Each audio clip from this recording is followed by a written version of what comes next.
Book 1, Chapter 1.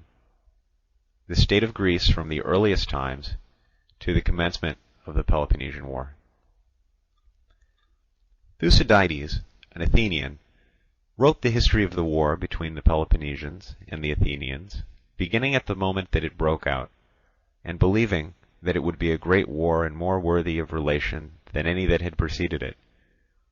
This belief was not without its grounds.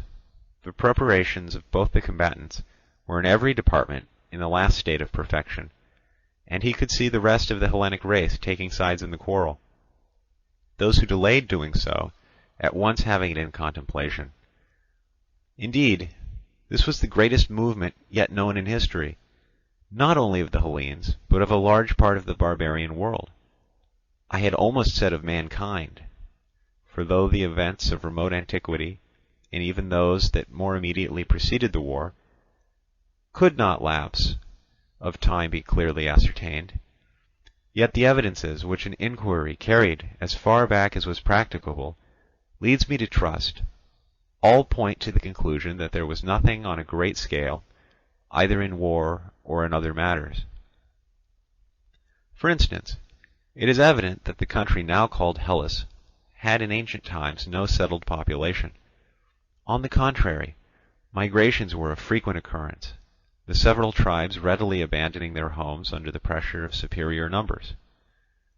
Without commerce, without freedom of communication either by land or sea, cultivating no more of their territory than the exigencies of life required, destitute of capital, never planting their land, for they could not tell when an invader might come and take it all away, and when he did come, they had no walls to stop him.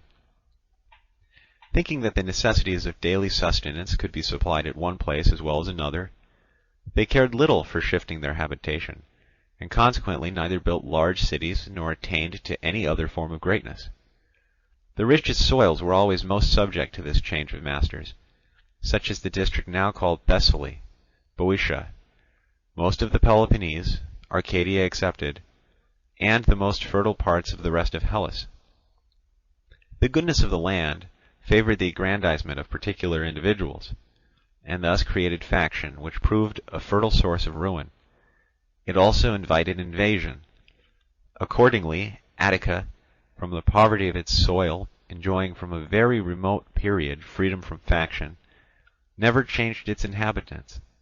And here is no inconsiderable exemplification of my assertion that the migrations were the cause of there being no correspondent growth in other parts. The most powerful victims of war or faction from the rest of Hellas took refuge with the Athenians as a safe retreat, and at an early period, becoming naturalized, swelled the already large population of the city to such a height that Attica became at last too small to hold them, and they had to send out colonies to Ionia. There is also another circumstance that contributes not a little to my conviction of the weakness of ancient times. Before the Trojan War there is no indication of any common action in Hellas, nor indeed of the universal prevalence of the name. On the contrary, before the time of Hellen, son of Deucalion, no such appellation existed, but the country went by the names of the different tribes, in particular of the Pelasgian. It was not till Hellen and his sons grew strong in Phthiotis, and were invited as allies into the other cities, that one by one they gradually acquired from the connection the name of Hellenes, though a long time elapsed before that name could fasten itself upon all. The best proof of this is furnished by Homer. Born long after the Trojan War, he nowhere calls all of them by that name, nor indeed any of them except the followers of Achilles from Phthiotis, who were the original Hellenes. In his poems they are called Danaans, Argives, and Achaeans. He does not even use the term barbarian, probably because the Hellenes had not yet been marked off from the rest of the world by one distinctive appellation. It appears, therefore, that the several Hellenic communities, comprising not only those who first acquired the name, city by city, as they came to understand each other, but also those who assumed it afterwards as the name of the whole people, were before the Trojan War prevented by their want of strength and the absence of mutual intercourse from displaying any collective action. Indeed, they could not unite for this expedition till they had gained increased familiarity with the sea. And the first person known to us by tradition as having established a navy is Minos. He made himself master of what is now called the Hellenic Sea, and ruled over the Cyclades, into most of which he sent the first colonies, expelling the Carians and appointing his own sons as governors, and thus did his best to put down piracy in those waters, a necessary step to secure the revenues for his own use. For in earliest times the Hellenes and the barbarians off of the coast and islands, as communication by sea became more common, were tempted to turn pirates, under the conduct of their most powerful men, the motives being to serve their own cupidity and to support the needy. They would fall upon a town unprotected by walls and consisting of a mere collection of villages, and would plunder it. Indeed, this came to be the main source of their livelihood, no disgrace being yet attached to such an achievement, but even some glory. An illustration of this is furnished by the honour with which some of the inhabitants of the continent still regard a successful marauder, and by the question we find the old poets everywhere representing the people as asking of voyagers, "Are they pirates?" as if those who are asked the question would have no idea of disclaiming the imputation, or their interrogators of reproaching them for it. The same rapine prevailed also by land.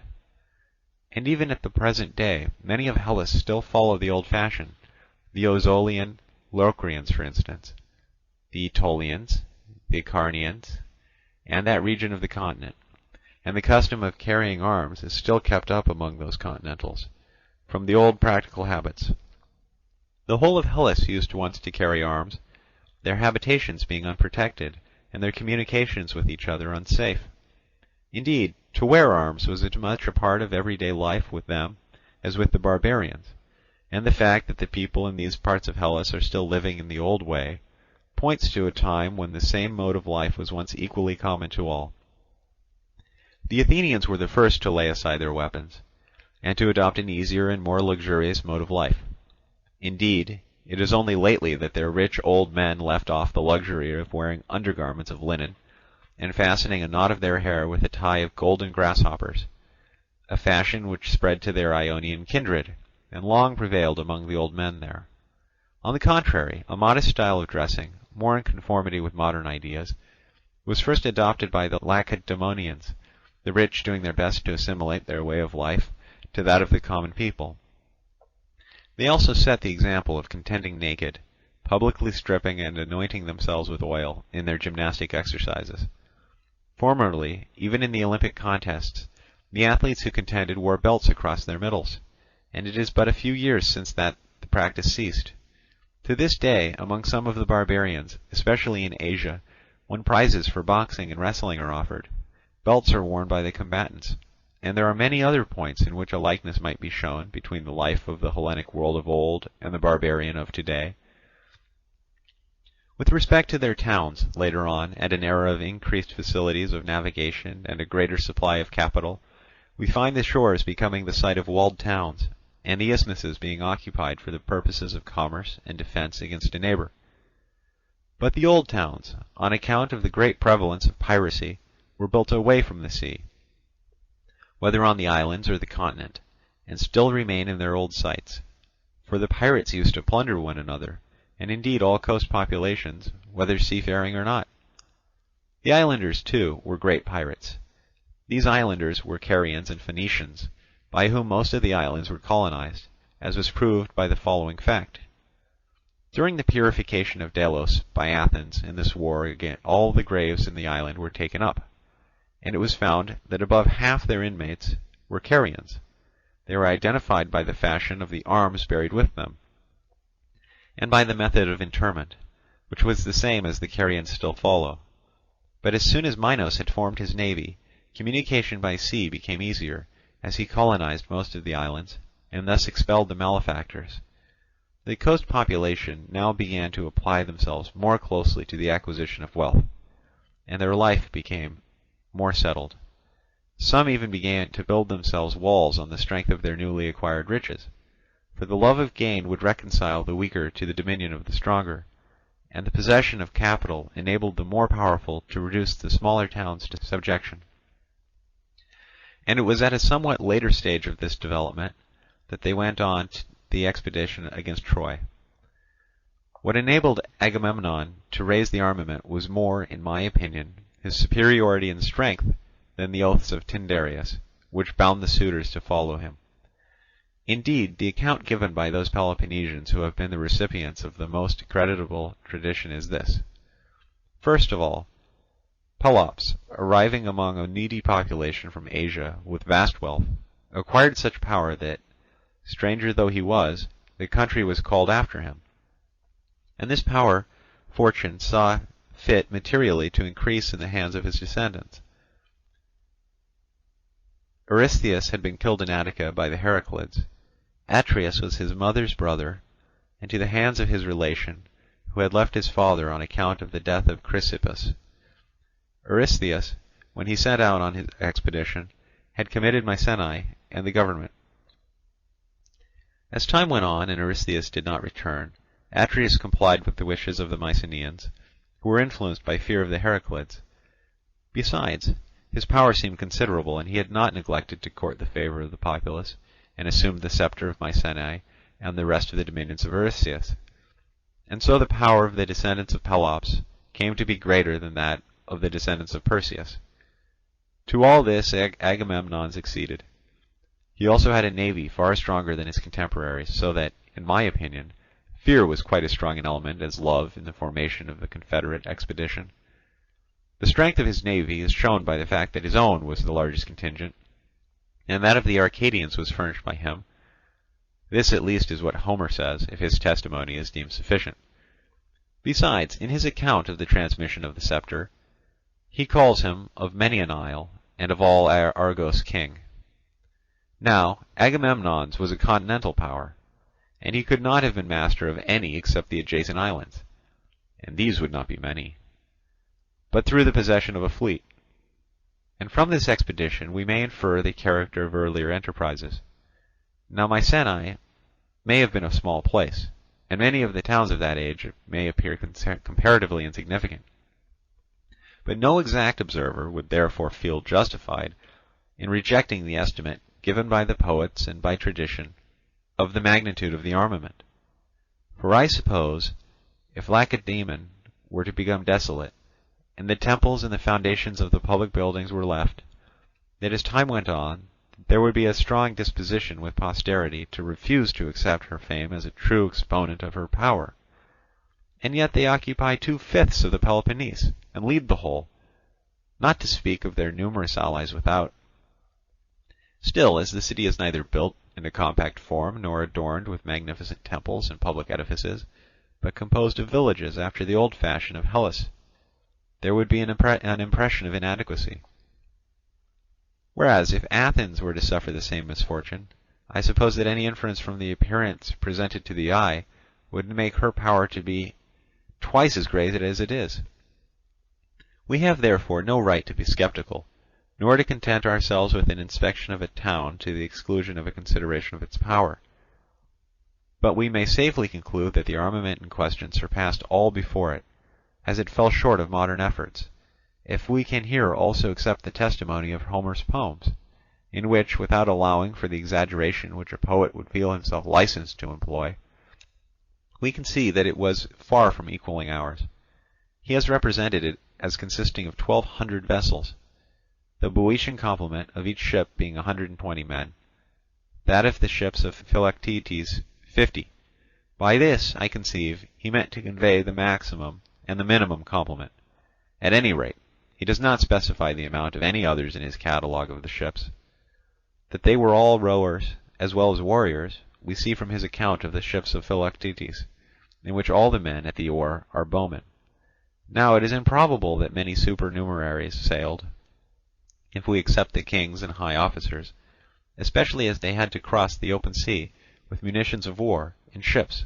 Moreover, they had no decks, but were equipped in the old piratical fashion, so that if we strike the average of the largest and the smallest ships, the number of those who sailed will appear inconsiderable, representing, as they did, the whole force of Hellas. And this was due not so much to scarcity of men as of money. Difficulty of subsistence made the invaders reduce the numbers of the army to a point at which it might live on the country during the prosecution of the war. Even after the victory they obtained on their arrival, and a victory there must have been, or the fortifications of the naval camp could never have been built, there is no indication of their whole force having been employed. On the contrary, they seem to have turned to cultivation of the Chersonese, and to piracy from want of supplies. This was what really enabled the Trojans to keep the field for 10 years against them, the dispersion of the enemy making them always a match for the detachment left behind. If they had brought plenty of supplies with them and had persevered in the war without scattering for piracy and agriculture, they would have easily defeated the Trojans in the field, since they could hold their own against them with the division on service. In short, if they had stuck to the siege, the capture of Troy would have cost them less time and less trouble. But as want of money proved the weakness of earlier expeditions, so, from the same cause, even the one in question, more famous than its predecessors, may be pronounced on the evidence of what it effected to have been inferior to its renown, and the current opinion about it formed under the tuition of the poets. Even after the Trojan War, Hellas was still engaged in removing and settling, and thus could not attain to the quiet which must precede growth. The late return of the Hellenes from Ilium caused many revolutions, and factions ensued almost everywhere, and it was the citizens thus driven into exile who founded the cities. 60 years after the capture of Ilium, the modern Boeotians were driven out of Arne by the Thessalians, and settled in the present Boeotia. The former Cadmeis, though there was a division of them there before, some of whom joined the expedition to Ilium. 20 years later the Dorians and the Heraclids became masters of the Peloponnese, so that much had to be done and many years had to elapse before Hellas could attain to a durable tranquillity, undisturbed by removals, and could begin to send out colonies, as Athens did to Ionia and most of the islands, and the Peloponnesians to most of Italy and Sicily, and some places in the rest of Hellas. All these places were founded subsequently to the war with Troy. But as the power of Hellas grew, and the acquisition of wealth became more an object, the revenues of the states increasing, tyrannies were by their means established almost everywhere, the old form of government being hereditary monarchy with definite prerogatives. And Hellas began to fit out fleets and apply herself more closely to the sea. It is said that the Corinthians were the first to approach the modern style of naval architecture, and that Corinth was the first place in Hellas where galleys were built. And we have a Menecles, a Corinthian shipwright, making 4 ships for the Samians. Dating from the end of this war, it is nearly 300 years ago that Menecles went to Samos. Again, the earliest sea fight in history was between the Corinthians and Corcyraeans. This was about 260 years ago, dating from the same time. Planted on an isthmus, Corinth had from time out of mind been a commercial emporium, as formerly almost all communication between the Hellenes within and without Peloponnese was carried on overland, and the Corinthian territory was the highway through which it travelled. She had consequently great money resources, as is shown by the epithet wealthy bestowed by the old poets on the place. And this enabled her, when traffic by sea became more common, to procure her navy and put down piracy, and as she could offer a mart for both branches of the trade, she acquired for herself all the power which a large revenue affords. Subsequently the Ionians attained to great naval strength in the reign of Cyrus, the first king of the Persians, and of his son Cambyses, and while they were at war with the former, commanded for a while the Ionian Sea. Polycrates, also the tyrant of Samos, had a powerful navy in the reign of Cambyses, with which he reduced many of the islands, and among them Rhaenia, which he concentrated to the Delian Apollo. About this time also the Phocians, while they were founding Marseilles, defeated the Carthaginians in a sea fight. These were the most powerful navies, and even these, although so many generations had elapsed since the Trojan War, seem to have been principally composed of the old 50 oars and longboats, and to have counted few galleys among their ranks. Indeed, it was only shortly the Persian War and the death of Darius, the successor of Cambyses, that the Sicilian tyrants and the Corcyraeans acquired any large number of galleys. For after these there were no navies of any account in Hellas, till the expedition of Xerxes. Aegina, Athens, and others may have possessed a few vessels, but they were principally 50 oars. It was quite at the end of this period that the war with Aegina and the prospect of the barbarian invasion enabled Themistocles to persuade the Athenians to build the fleet with which they fought at Salamis, and even these vessels had not complete decks. The navies, then, of the Hellenes during the period we have traversed were what I have described. All their insignificance did not prevent their being an element of the greatest power to those who cultivated them, alike in revenue and in dominion. They were the means by which the islands were reached and reduced, those of the smallest area following the easiest prey. Wars by land there were none at least by which power was acquired. We have the usual border contests, but of distant expeditions with conquest for object we hear nothing among the Hellenes. There was no union of subject cities round a great state, no spontaneous combination of equals for confederate expeditions. What fighting there was consisted merely of local warfare between rival neighbours.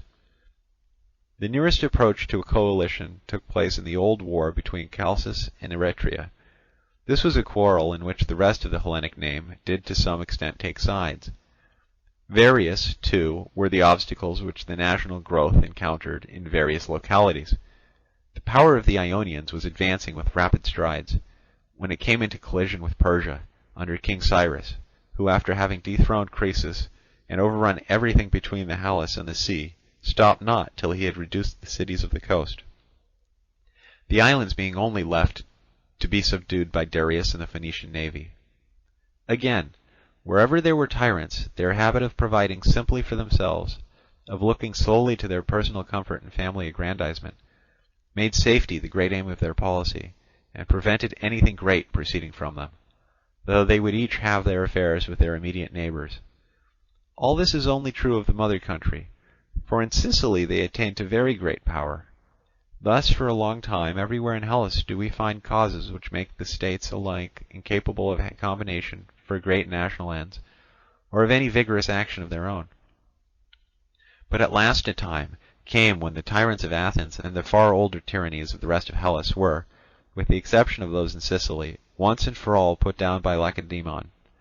For this city, though after the settlement of the Dorians, its present inhabitants, it suffered from factions for an unparalleled length of time, still at a very early period obtained good laws and enjoyed a freedom from tyrants which was unbroken. It has possessed the same form of government for more than 400 years, reckoning to the end of the late war, and has thus been in a position to arrange the affairs of the other states. Not many years after the deposition of the tyrants, the battle of Marathon was fought between the Medes and the Athenians. 10 years afterwards the barbarian returned with the armada for the subjugation of Hellas. In the face of this great danger, the command of the confederate Hellenes was assumed by the Lacedaemonians, in virtue of their superior power, and the Athenians, having made up their minds to abandon their city, broke up their homes, threw themselves into their ships, and became a naval people. This coalition, after repulsing the barbarian, soon afterwards split into two sections, which included the Hellenes who had revolted from the king, as well as those who had aided him in the war. At the end of one stood Athens, at the head of the other Lacedaemon, one the first naval, the other the first military power in Hellas. For a short time the league held together, till the Lacedaemonians and Athenians quarrelled and made war upon each other with their allies, a duel into which all the Hellenes sooner or later were drawn, though some might at first remain neutral, so that the whole period from the Median War to this, with some peaceful intervals, was spent by each power in war, either with its rival or with its own revolted allies, and consequently afforded them constant practice in military matters, and that experience which is learnt in the school of danger. The policy of Lacedaemon was not to exact tribute from her allies, but merely to secure their subservience to her interests by establishing oligarchies among them. Athens, on the contrary, had by degrees deprived hers of their ships, and imposed instead contributions in money on all except Chios and Lesbos. Both found their resources for this war separately to exceed the sum of their strength when the alliance flourished intact. Having now given the result of my inquiries into early times, I grant that there will be a difficulty in believing every particular detail. The way that most men deal with traditions, even traditions of their own country, is to receive them all alike as they are delivered, without applying any critical test whatever. The general Athenian public fancy that Hipparchus was a tyrant when he fell by the hands of Harmodius and Aristogiton, not knowing that Hippias, the eldest of the sons of Pisistratus, was really supreme, and that Hipparchus and Thessalus were his brothers, and that Harmodius and Aristogiton, suspecting on the very day, nay, at the very moment fixed on for the deed, that information had been conveyed to Hippias by their accomplices, concluding that he had been warned and did not attack him, yet not liking to be apprehended and risk their lives for nothing, fell upon Hipparchus near the temple of the daughters of Laos, and slew him as he was arranging the Panathenaic procession. There are many other unfounded ideas current among the rest of the Hellenes, even on matters of contemporary history, which have not been obscured by time. For instance, there is the notion that the Lacedaemonian kings have 2 votes each, the fact being that they have only one, and that there is a company of Pitane, there being simply no such thing. So little pains do the vulgar take in the investigation of truth, accepting readily the first story that comes to hand. On the whole, however, the conclusions I have drawn from the proofs quoted may, I believe, safely be relied upon. Assuredly they will not be disturbed either by the lays of a poet displaying the exaggeration of his craft, or by the compositions of the chroniclers that are attractive at truth's expense. The subjects they treat of being out of the reach of evidence, and time having robbed most of them of historical value by enthroning them in the region of legend. Turning from these, we can rest satisfied with having proceeded upon the clearest data, and having arrived at conclusions as exact as can be expected in matters of such antiquity. To come to this war, despite the known disposition of the actors in a struggle to overrate its importance, and when it is over to return to their admiration of earlier events, yet an examination of the facts will show that it was much greater than the wars which preceded it. With reference to the speeches in this history, some were delivered before the war began, others while it was going on. Some I heard myself, others I got from various quarters. It was in all cases difficult to carry them word for word in one's memory, so my habit has been to make the speakers say what was in my opinion demanded of them by the various occasions, of course adhering as closely as possible to the general sense of what they really said. And with reference to the narrative of events, far from permitting myself to derive it from the first source that came to hand, I did not even trust my own impressions, but it rests partly on what I saw myself, partly on what others saw for me, the accuracy of the report being always tried by the most severe and detailed tests possible. My conclusions have cost me some labour from the want of coincidence between accounts of the same occurrences by different eyewitnesses, arising sometimes from imperfect memory, sometimes from undue partiality for one side or the other. The absence of romance in my history will, I fear, detract somewhat from its interests, but if it be judged useful by those inquirers who desire an exact knowledge of the past as an aid to the interpretation of the future, which in the course of human things must resemble if it does not reflect it, I shall be content. In fine, I have written my work not as an essay which is to win the applause of the moment, but as a possession for all time. The Median War, the greatest achievement of past times, yet found a speedy decision in 2 actions by sea and 2 by land.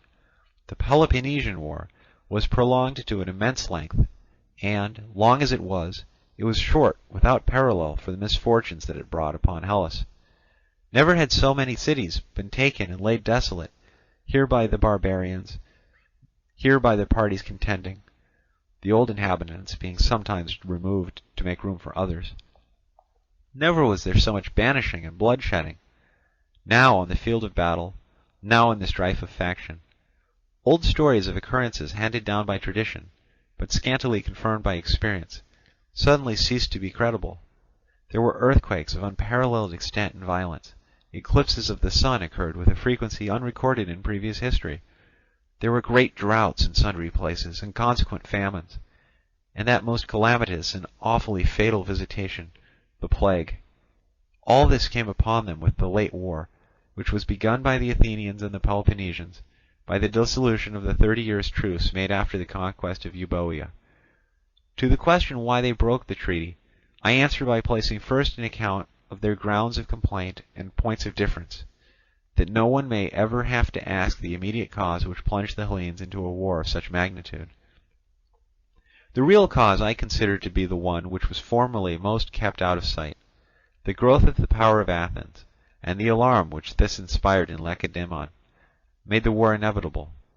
Still, it is well to give the grounds alleged by either side which led to the dissolution of the treaty and the breaking out of the war. This is the end of Chapter 1. Chapter 2. Causes of the war. The affair of Epidamnus. The affair of Potidaea. The city of Epidamnus stands on the right of the entrance of the Ionic Gulf. Its vicinity is inhabited by the Tolantians, an Illyrian people. The place is a colony from Corcyra, founded by Phallius, son of Eratocleides, of the family of the Heraclids, who had, according to ancient usage, been summoned for the purpose from Corinth, the mother country. The colonists were joined by some Corinthians and others of the Dorian race. Now, as time went on, the city of Epidamnus became great and populous, but falling a prey to factions arising, it is said, from a war with her neighbours, the barbarians, she became much enfeebled and lost a considerable amount of her power. The last act before the war was the expulsion of the nobles by the people. The exiled party joined the barbarians, and proceeded to plunder those in the city by sea and land. And the Epidamnians, finding themselves hard pressed, sent ambassadors to Corcyra, beseeching their mother country not to allow them to perish, but to make up matters between them and the exiles, and to rid them of the war with the barbarians. The ambassadors seated themselves in the temple of Hera as suppliants, and made the above requests to the Corcyrians. But the Corcyrians refused to accept their supplication, and they were dismissed without having effected anything. When the Epidamnians found that no help could be expected from Corcyra, they were in a strait what to do next. So they sent to Delphi and inquired of the god whether they should deliver their city to the Corinthians, and endeavour to obtain some assistance from their founders. The answer he gave them was to deliver the city and place themselves under Corinthian protection. So the Epidamnians went to Corinth and delivered over the colony in obedience to the commands of the oracle. They showed that their founder came from Corinth, and revealed the answer of the god, and they begged them not to allow them to perish, but to assist them. This the Corinthians consented to do. Believing the colony to belong as much to themselves as to the Corcyrians, they felt it to be a kind of duty to undertake their protection. Besides, they hated the Corcyrians for their contempt of the mother country. Instead of meeting with the usual honours accorded to the parent city by every other colony at public assemblies, such as precedence at sacrifices, Corinth found herself treated with contempt by a power which in point of wealth could stand comparison with any, even of the richest communities in Hellas, which possessed great military strength and which sometimes could not repress a pride in the high naval position of an island whose nautical renown dated from the days of its old inhabitants, the Phaeacians. This was one reason of the care that they lavished on their fleet, which became very efficient. Indeed, they began the war with a force of 120 galleys. All these grievances made Corinth eager to send the promised aid to the Epidamnus.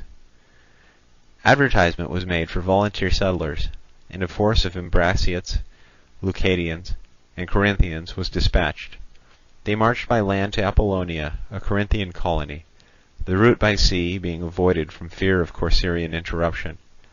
When the Corcyrians heard of the arrival of the settlers and troops in Epidamnus, and the surrender of the colony to Corinth, they took fire.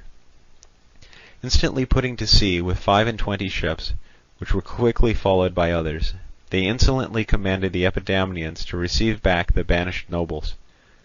It must be premised that the Epidamnian exiles had come to Corcyra, and, pointing to the sepulchres of their ancestors, had appealed to their kindred to restore them, and to dismiss the Corinthian garrison and settlers. But to all this the Epidamnians turned a deaf ear. Upon this, the Corcyraeans commenced operations against them with a fleet of 40 sail. They took with them the exiles with a view to their restoration, and also secured the services of the Illyrians. Settling down before the city, they issued a proclamation to the effect that any of the natives that chose and the foreigners might depart unharmed, with the alternative of being treated as enemies. On their refusal, the Corcyraeans proceeded to besiege the city, which stands on an isthmus, and the Corinthians, receiving intelligence of the investment of Epidamnus, got together an armament and proclaimed a colony to Epidamnus, perfect political equality being agreed to all who chose to go. Any who were not prepared to sail at once might, by paying down the sum of 50 Corinthian drachmae, have a share in the colony without leaving Corinth. Great numbers took advantage of this proclamation, some being ready to start directly, others paying the requisite forfeit. In case of their passage being disputed by the Corcyraeans, several cities were asked to lend them a convoy. Megara prepared to accompany them with 8 ships, Pale in Cephalonia with 4, Epidaurus furnished 5, Hermione 1, Troezen 2, Lucas 10, and Ambracia 8. The Thebans and Phliasians were asked for money, the Eleans for hulls as well, while Corinth herself furnished 30 ships and 3,000 heavy infantry. When the Corcyraeans heard of their preparations, they came to Corinth with envoys from Lacedaemon and Sicyon, whom they persuaded to accompany them, and bade her recall the garrison and settlers, as she had nothing to do with Epidamnus. If, however, she had any claims to make, they were willing to submit the matter to the arbitration of such of the cities in Peloponnese as should be chosen by mutual agreement, and that the colony should remain with the city to whom the arbitrators might assign it. They were also willing to refer the matter to the oracle at Delphi. If, in defiance to their protestations, war was appealed to, they should be themselves compelled by this violence to seek friends in quarters where they had no desire to seek them, and to make even old ties give way to the necessity of assistance. The answer they got from Corinth was that, if they would withdraw their fleet and the barbarians from Epidamnus, negotiation might be possible. But, while the town was still being besieged, going before arbitrators was out of the question. The Corcyraeans retorted that if Corinth would withdraw her troops from Epidamnus, they would withdraw theirs, or they were ready to let both parties remain in status quo, an armistice being concluded till judgment could be given. Turning a deaf ear on all these proposals, when their ships were manned and their allies had come in, the Corinthians sent a herald before them to declare war, and, getting under way with 75 ships and 2,000 heavy infantry, sailed for Epidamnus to give battle to the Corcyraeans. The fleet was under the command of Aristeus, son of Phelicus, Callicrates, son of Callias, and Timanor, son of Timanthes. The troops under that of Archetimus, son of Eurytimus, and Isarchidas, son of Isarchus. When they had reached Actium, in the territory of Anactorium, at the mouth of the Gulf of Ambracia, where the temple of Apollo stands, the Corcyraeans sent on a herald in a light boat to warn them not to sail against them. Meanwhile they proceeded to man their ships, all of which had been equipped for action, the old vessels being undergirded to make them seaworthy. On the return of the herald without any peaceful answer from the Corinthians, their ships being now manned, they put out to sea to meet the enemy with a fleet of 80 sail. 40 were engaged in the siege of Epidamnus, formed line and went into action, and gained a decisive victory and destroyed 15 of the Corinthian vessels. The same day had seen Epidamnus compelled by its besiegers to capitulate, the conditions being that the foreigners should be sold and the Corinthians kept as prisoners of war, till their fate should otherwise be decided. After the engagement, the Corcyraeans set up a trophy on Leukimme, a headland of Corcyra, and slew all their captives except the Corinthians, whom they kept as prisoners of war. Defeated at sea, the Corinthians and their allies repaired home, and left the Corcyraeans masters of all the sea about those parts. Sailing to Leucas, a Corinthian colony, they ravaged their territory and burnt Cyllene, the harbour of Eleans, because they had furnished ships and money to Corinth. For almost the whole of the period that followed the battle they remained masters of the sea, and the allies of Corinth were harassed by Corcyraean cruisers. At last Corinth, roused by the sufferings of her allies, sent out ships and troops in the fall of the summer, who formed an encampment at Actium and about Chimerium, in Thesprotis, for the protection of Leucas and the rest of the friendly cities. The Corcyraeans, on their part, formed a similar station on Leukimme. Neither party made any movement, but they remained confronting each other till the end of the summer, and winter was at hand before either of them returned home.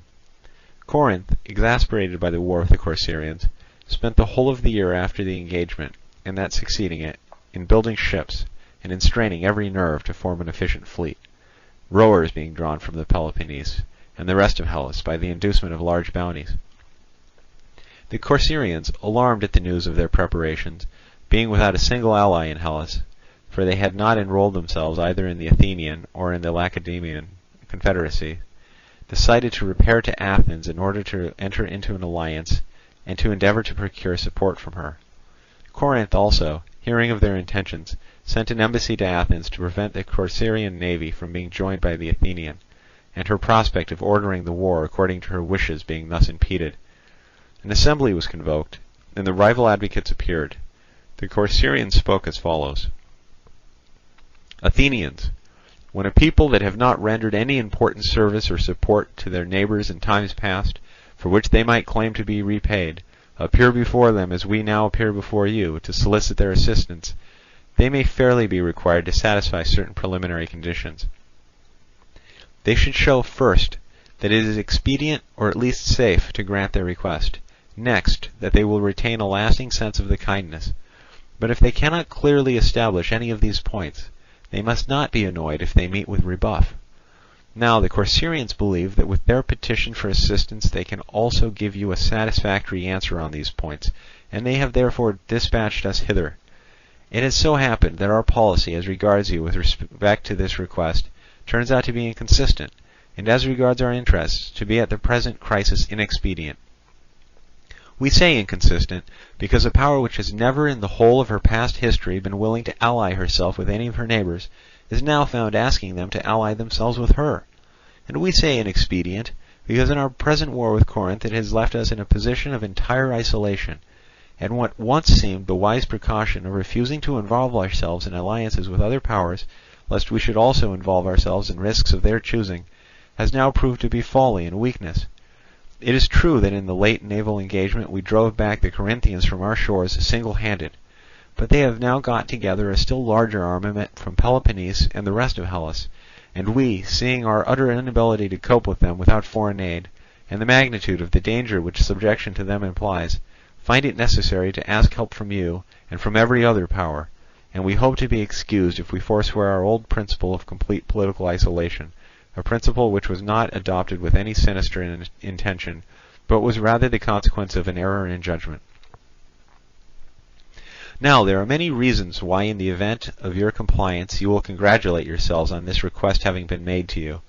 First, because your assistance will be rendered to a power which, herself inoffensive, is a victim to the injustice of others.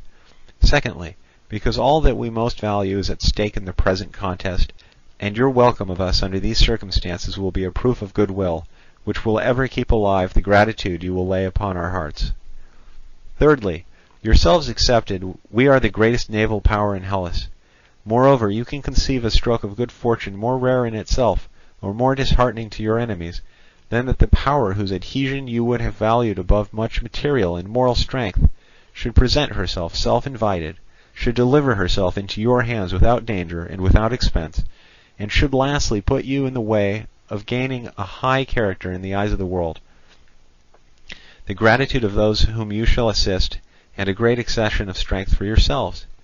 You may search all history without finding many instances of a people gaining all these advantages at once, or many instances of a power that comes in quest of assistance, being in a position to give the people whose alliance she solicits as much safety and honour as she will receive. But it will be urged that it is only in the case of war that we shall be found useful. To this we answer that if any of you imagine that the war is far off, he is grievously mistaken, and is blind to the fact that Lacedaemon regards you with jealousy and desires a war, and that Corinth is powerful there, the same, remember, that is your enemy, and is even now trying to subdue us as a preliminary to attacking you. And this she does to prevent our becoming united by a common enmity, and her having us both on her hands, and also to ensure getting the start of you in one of two ways, either by crippling our power or by making its strength her own. Now it is our policy to be beforehand with her, that is, for Corcyra to make an offer of alliance and for you to accept it. In fact, we ought to form plans against her instead of waiting to defeat the plans she forms against us. If she asserts that for you to receive a colony of hers into alliance is not right, let her know that every colony that is well treated honors its parent state, but becomes estranged from it by injustice. For colonists are not sent forth on the understanding that they are to be the slaves of those that remain behind, but that they are to be their equals, and that Corinth was injuring us is clear. Invited to refer to the dispute about Epidamnus to arbitration, they chose to prosecute their complaints war rather than by a fair trial. And let their conduct towards us, who are their kindred, be a warning to you not to be misled by their deceit, nor to yield to their direct requests.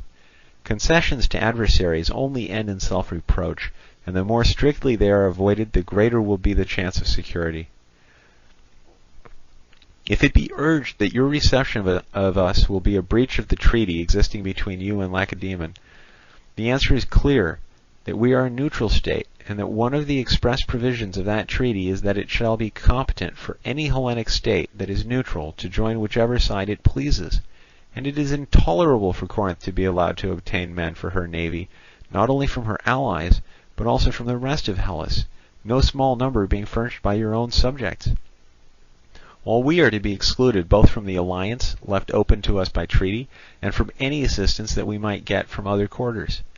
And you are to be accused of political immorality if you comply with our request. On the other hand, we shall have much greater cause to complain of you if you do not comply with it. If we, who are in peril and are no enemies of yours, meet with a repulse at your hands, while Corinth, who is the aggressor and your enemy, not only meets with no hindrance from you, but is even allowed to draw material for war from your dependencies. This ought not to be. But you should either forbid her enlisting men in your dominions, or you should lend us too what help you may think advisable. But your real policy is to afford us avowed countenance and support. The advantages of this course, as we premised in the beginning of our speech, are many. We mention one that is perhaps the chief. Could there be a clearer guarantee of our good faith than is offered by the fact that the power which is at enmity with you is also at enmity with us, and that power is fully able to punish defection? And there is a wide difference between declining the alliance of an inland and of a maritime power. For your first endeavour you should be to prevent, if possible, the existence of any naval power except your own.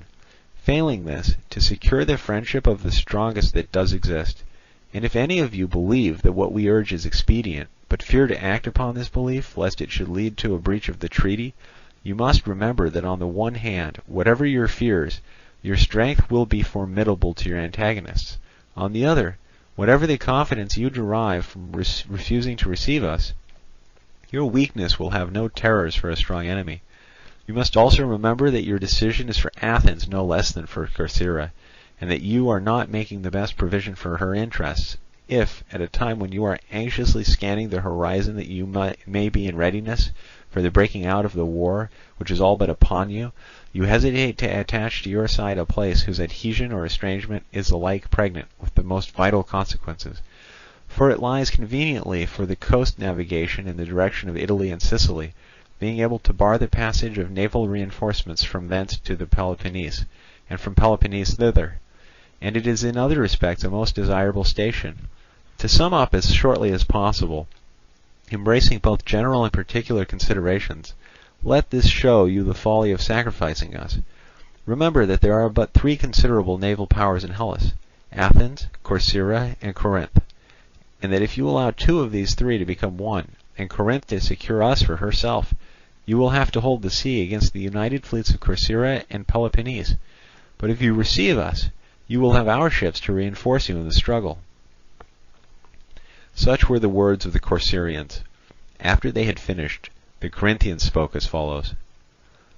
These Corcyraeans in the speech we have just heard do not confine themselves to the question of their reception into your alliance. They also talk of our being guilty of injustice, and their being the victims of an unjustifiable war. It becomes necessary for us to touch upon both these points, before we proceed to the rest of what we have to say, that you may have a more correct idea of the grounds of our claim, and have a good cause to reject their petition. According to them, their old policy of refusing all offers of alliance was a policy of moderation. It was in fact adopted for bad ends, not for good. Indeed, their conduct is such as to make them by no means desirous of having allies present to witness it, or of having the shame of asking their concurrence. Besides, their geographical situation makes them independent of others, and consequently the decision, in cases where they injure any, lies not with judges appointed by mutual agreement, but with themselves, because, while they seldom make voyages to their neighbours, they are constantly being visited by foreign vessels which are compelled to put into Corcyra. In short, the object that they propose to themselves, in their specious policy of complete isolation, is not to avoid sharing in the crimes of others, but to secure monopoly of crime to themselves. The license of outrage wherever they can compel, of fraud wherever they can elude, and the enjoyment of their gains without shame. And yet if they were the honest men they pretend to be, the less hold that others had upon them, the stronger would be the light in which they might have put their honesty, by giving and taking what was just. But such has not been their conduct either towards others or towards us. The attitude of our colony towards us has always been one of estrangement, and is now one of hostility. For, say they, we have not sent out to be ill-treated. We rejoin that we did not found the colony to be insulted by them, but to be their head, and not to be regarded, with a proper respect. At any rate, our other colonies honour us, and we are much beloved by our colonists. And, clearly, if the majority are satisfied with us, these can have no good reason for dissatisfaction, in which they stand alone, and we are not acting improperly in making war against them, nor are we making war against them without having received signal provocation. Besides, if we were in the wrong, it would be honourable in them to give way to our wishes, and disgraceful for us to trample on their moderation. But in the pride and license of wealth they have sinned again and again against us, and ever more deeply than when Epidamnus, our dependency, which they took no steps to claim in its distress upon our coming to relieve it, was by them seized, and is now held by force of arms.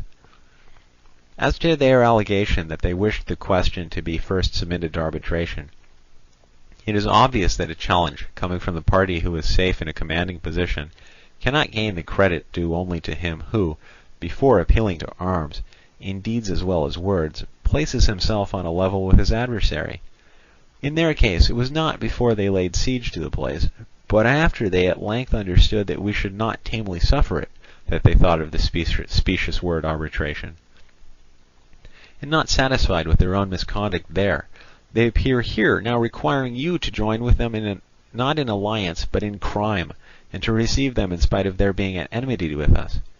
But it was when they stood firmest that they should have made overtures to you, and not at a time when we have been wronged and they are in peril, nor yet at a time when you will be admitting to a share in your protection those who never admitted you to a share in their power, and will be incurring an equal amount of blame from us with those in whose offences you had no hand. No, they should have shared their power with you before they asked you to share your fortunes with them. So then the reality of the grievances we come to complain of, and the violence and rapacity of our opponents, have both been proved. But that you cannot equitably receive them, this you have still to learn. It may be true that one of the provisions of the treaty is that it shall be competent for any state, whose name was not down on the list, to join whichever side it pleases. But this agreement is not meant for those whose object in joining is the injury of other powers, but for those whose need of support does not arise from the fact of defection, and whose adhesion will not bring to that power that is mad enough to receive them war instead of peace, which will be the case with you if you refuse to listen to us. For you cannot become their auxiliary and remain our friend. If you join in their attack, you must share the punishment which the defenders inflict on them. And yet you have the best possible right to be neutral. Or, failing this, you should on the contrary join us against them. Corinth is at least in treaty with you. With Corcyra you were never even in truce. But do not lay down the principle that defection is to be patronized. Did we on the defection of the Samians record our vote against you, when the rest of the Peloponnesian powers were equally divided on the question whether they should assist them? No, we told them to their face that every power has a right to punish its own allies. Why, if you make it your policy to receive and assist all offenders, you will find that just as many of your dependencies will come over to us, and the principle that you establish will press less heavily on us than on yourselves. This, then, is what Hellenic law entitles us to demand as a right, but we have also advice to offer, and claims on your gratitude, which, since there is no danger of our injuring you, as we are not enemies, and since our friendship does not amount to very frequent intercourse, we say ought to be liquidated at the present juncture. When you were in want of ships of war for the war against the Aeginetans, before the Persian invasion, Corinth supplied you with 20 vessels. That good turn, and the line we took on the Samian question, when we were the cause of the Peloponnesians refusing to assist them, enabled you to conquer Aegina, and to punish Samos. And we acted thus at crises when, if ever, men are wont in their efforts against their enemies to forget everything for the sake of victory, regarding him who assists them then as a friend, even if thus far he has been a foe, and him who opposes them then as a foe, even if he has thus far been a friend. Indeed, they allow their real interests to suffer from their absorbing preoccupation in the struggle. Weigh well these considerations, and let your youth learn what they are from their elders, and let them determine to do unto us as we have done unto you. And let them not acknowledge the justice of what we say, but dispute its wisdom in the contingency of war. Not only is the straightest path, generally speaking, the wisest, but the coming of the war, which the Corcyraeans have used as a bugbear to persuade you to do wrong, is still uncertain, and it is not worth while to be carried away by it into gaining the instant and declared enmity of Corinth. It were, rather, wise to try and counteract the unfavourable impression which your conduct to Megara has created, for kindness opportunely shown has a greater power of removing old grievances than the facts of the case may warrant. And do not be seduced by the prospect of a great naval alliance. Abstinence from all injustice to other first-rate powers is a greater tower of strength than anything that can be gained by the sacrifice of permanent tranquillity for an apparent temporary advantage. It is now our turn to benefit by the principle that we laid down at Lacedaemon, that every power has a right to punish her own allies. We now claim to receive the same from you, and protest against your rewarding us for benefiting you by our vote, by injuring us by yours. On the contrary, return us like for like, remembering that this is that very crisis into which he who lends aid is most a friend, and he who opposes aid is most a foe. And for these Corcyraeans, neither receive them into alliance in our dispute, nor be their abettors in crime.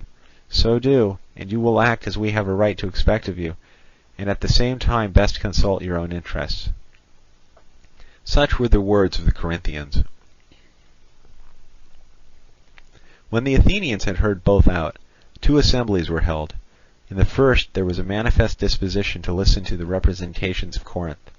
In the second, public feeling had changed, and an alliance with Corcyra was decided on, with certain reservations. It was to be a defensive, not an offensive alliance. It did not involve a breach of the treaty with the Peloponnese. Athens could not be required to join Corcyra in any attack upon Corinth. But each of these contracting parties had a right to the other's assistance against invasion, whether of his own territory or that of an ally. For it began now to be felt that the coming of the Peloponnesian War was only a question of time, and no one was willing to see a naval power of such magnitude as Corcyra sacrificed to Corinth. Though if they could let them weaken each other by mutual conflict, it would be no bad preparation for the struggle, which Athens might one day have to wage with Corinth and the other naval powers. At the same time, the island seemed to lie conveniently on the coasting passage to Italy and Sicily. With these views, Athens received Corcyra into alliance, and, on the departure of the Corinthians, not long afterwards, sent 10 ships to their assistance. They were commanded by Lacedaemonius, the son of Simon, Diotimus, the son of Strombichus, and Proteus, the son of Epicles. Their instructions were to avoid collision with the Corinthian fleet except under certain circumstances. If it sailed to Corcyra and threatened a landing on her coast, or in any of her possessions, they were to do their utmost to prevent it. These instructions were prompted by an anxiety to avoid a breach of the treaty. Meanwhile, the Corinthians completed their preparations and sailed for Corcyra with 150 ships. Of these, Elis furnished 10, Megara 12, Leucas 10, Ambracia 27, Anactorium 1, and Corinth herself 90.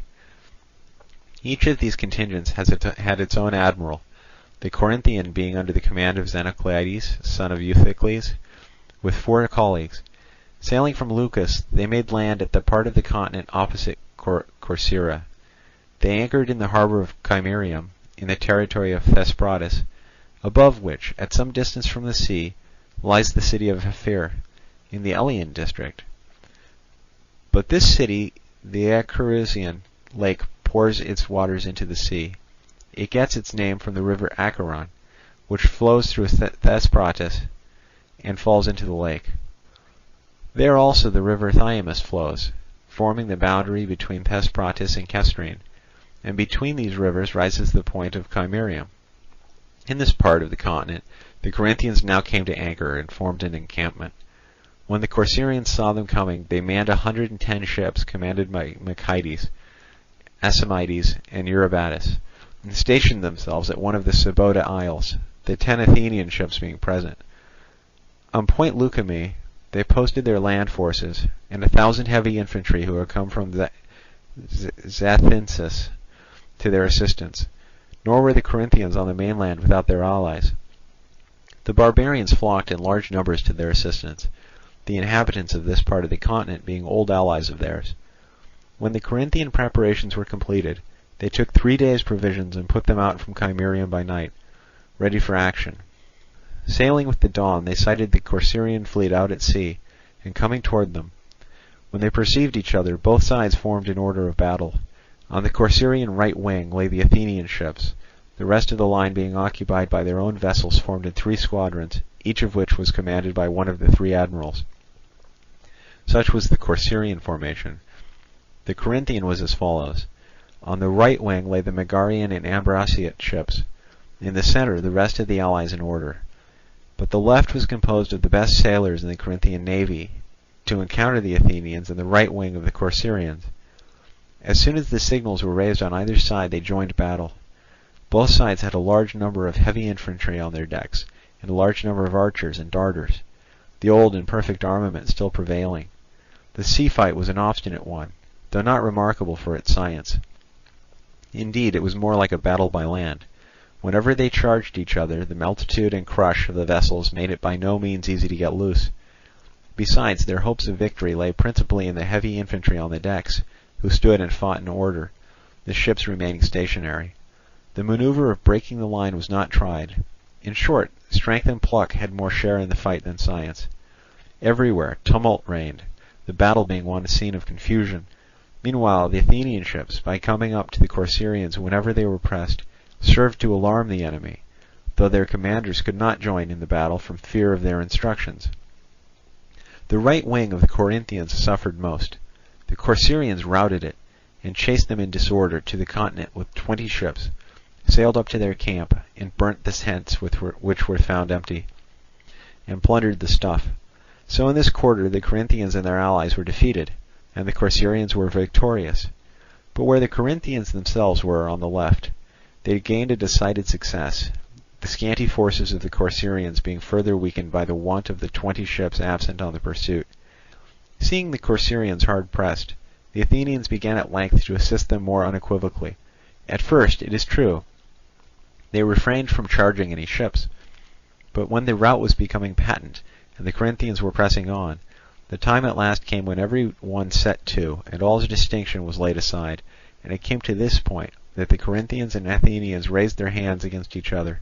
After the rout, the Corinthians, instead of employing themselves in lashing fast and hauling after them the hulls of the vessels which they had disabled, turned their attention to the men, whom they butchered as they sailed through, not caring so much to make prisoners. Some even of their own friends were slain by them by mistake in their ignorance of the defeat of the right wing. for the number of the ships on both sides and the distance to which they covered the sea made it difficult, after they had once joined, to distinguish between the conquering and the conquered. This battle proving far greater than any before it, any at least between Hellenes, for the number of vessels engaged. After the Corinthians had chased the Corcyraeans to their land, they turned to the wrecks and their dead, most of whom they had succeeded in getting hold of and conveying to Sabota, the rendezvous point of the land forces furnished by their barbarian allies. Sabota, it must be known, is a desert harbour of Thesprotis. This task over, they mustered anew and sailed against the Corcyraeans, who on their part advanced to meet them with all their ships that were fit for service and remaining to them, accompanied by the Athenian vessels, fearing that they might attempt a landing in their territory.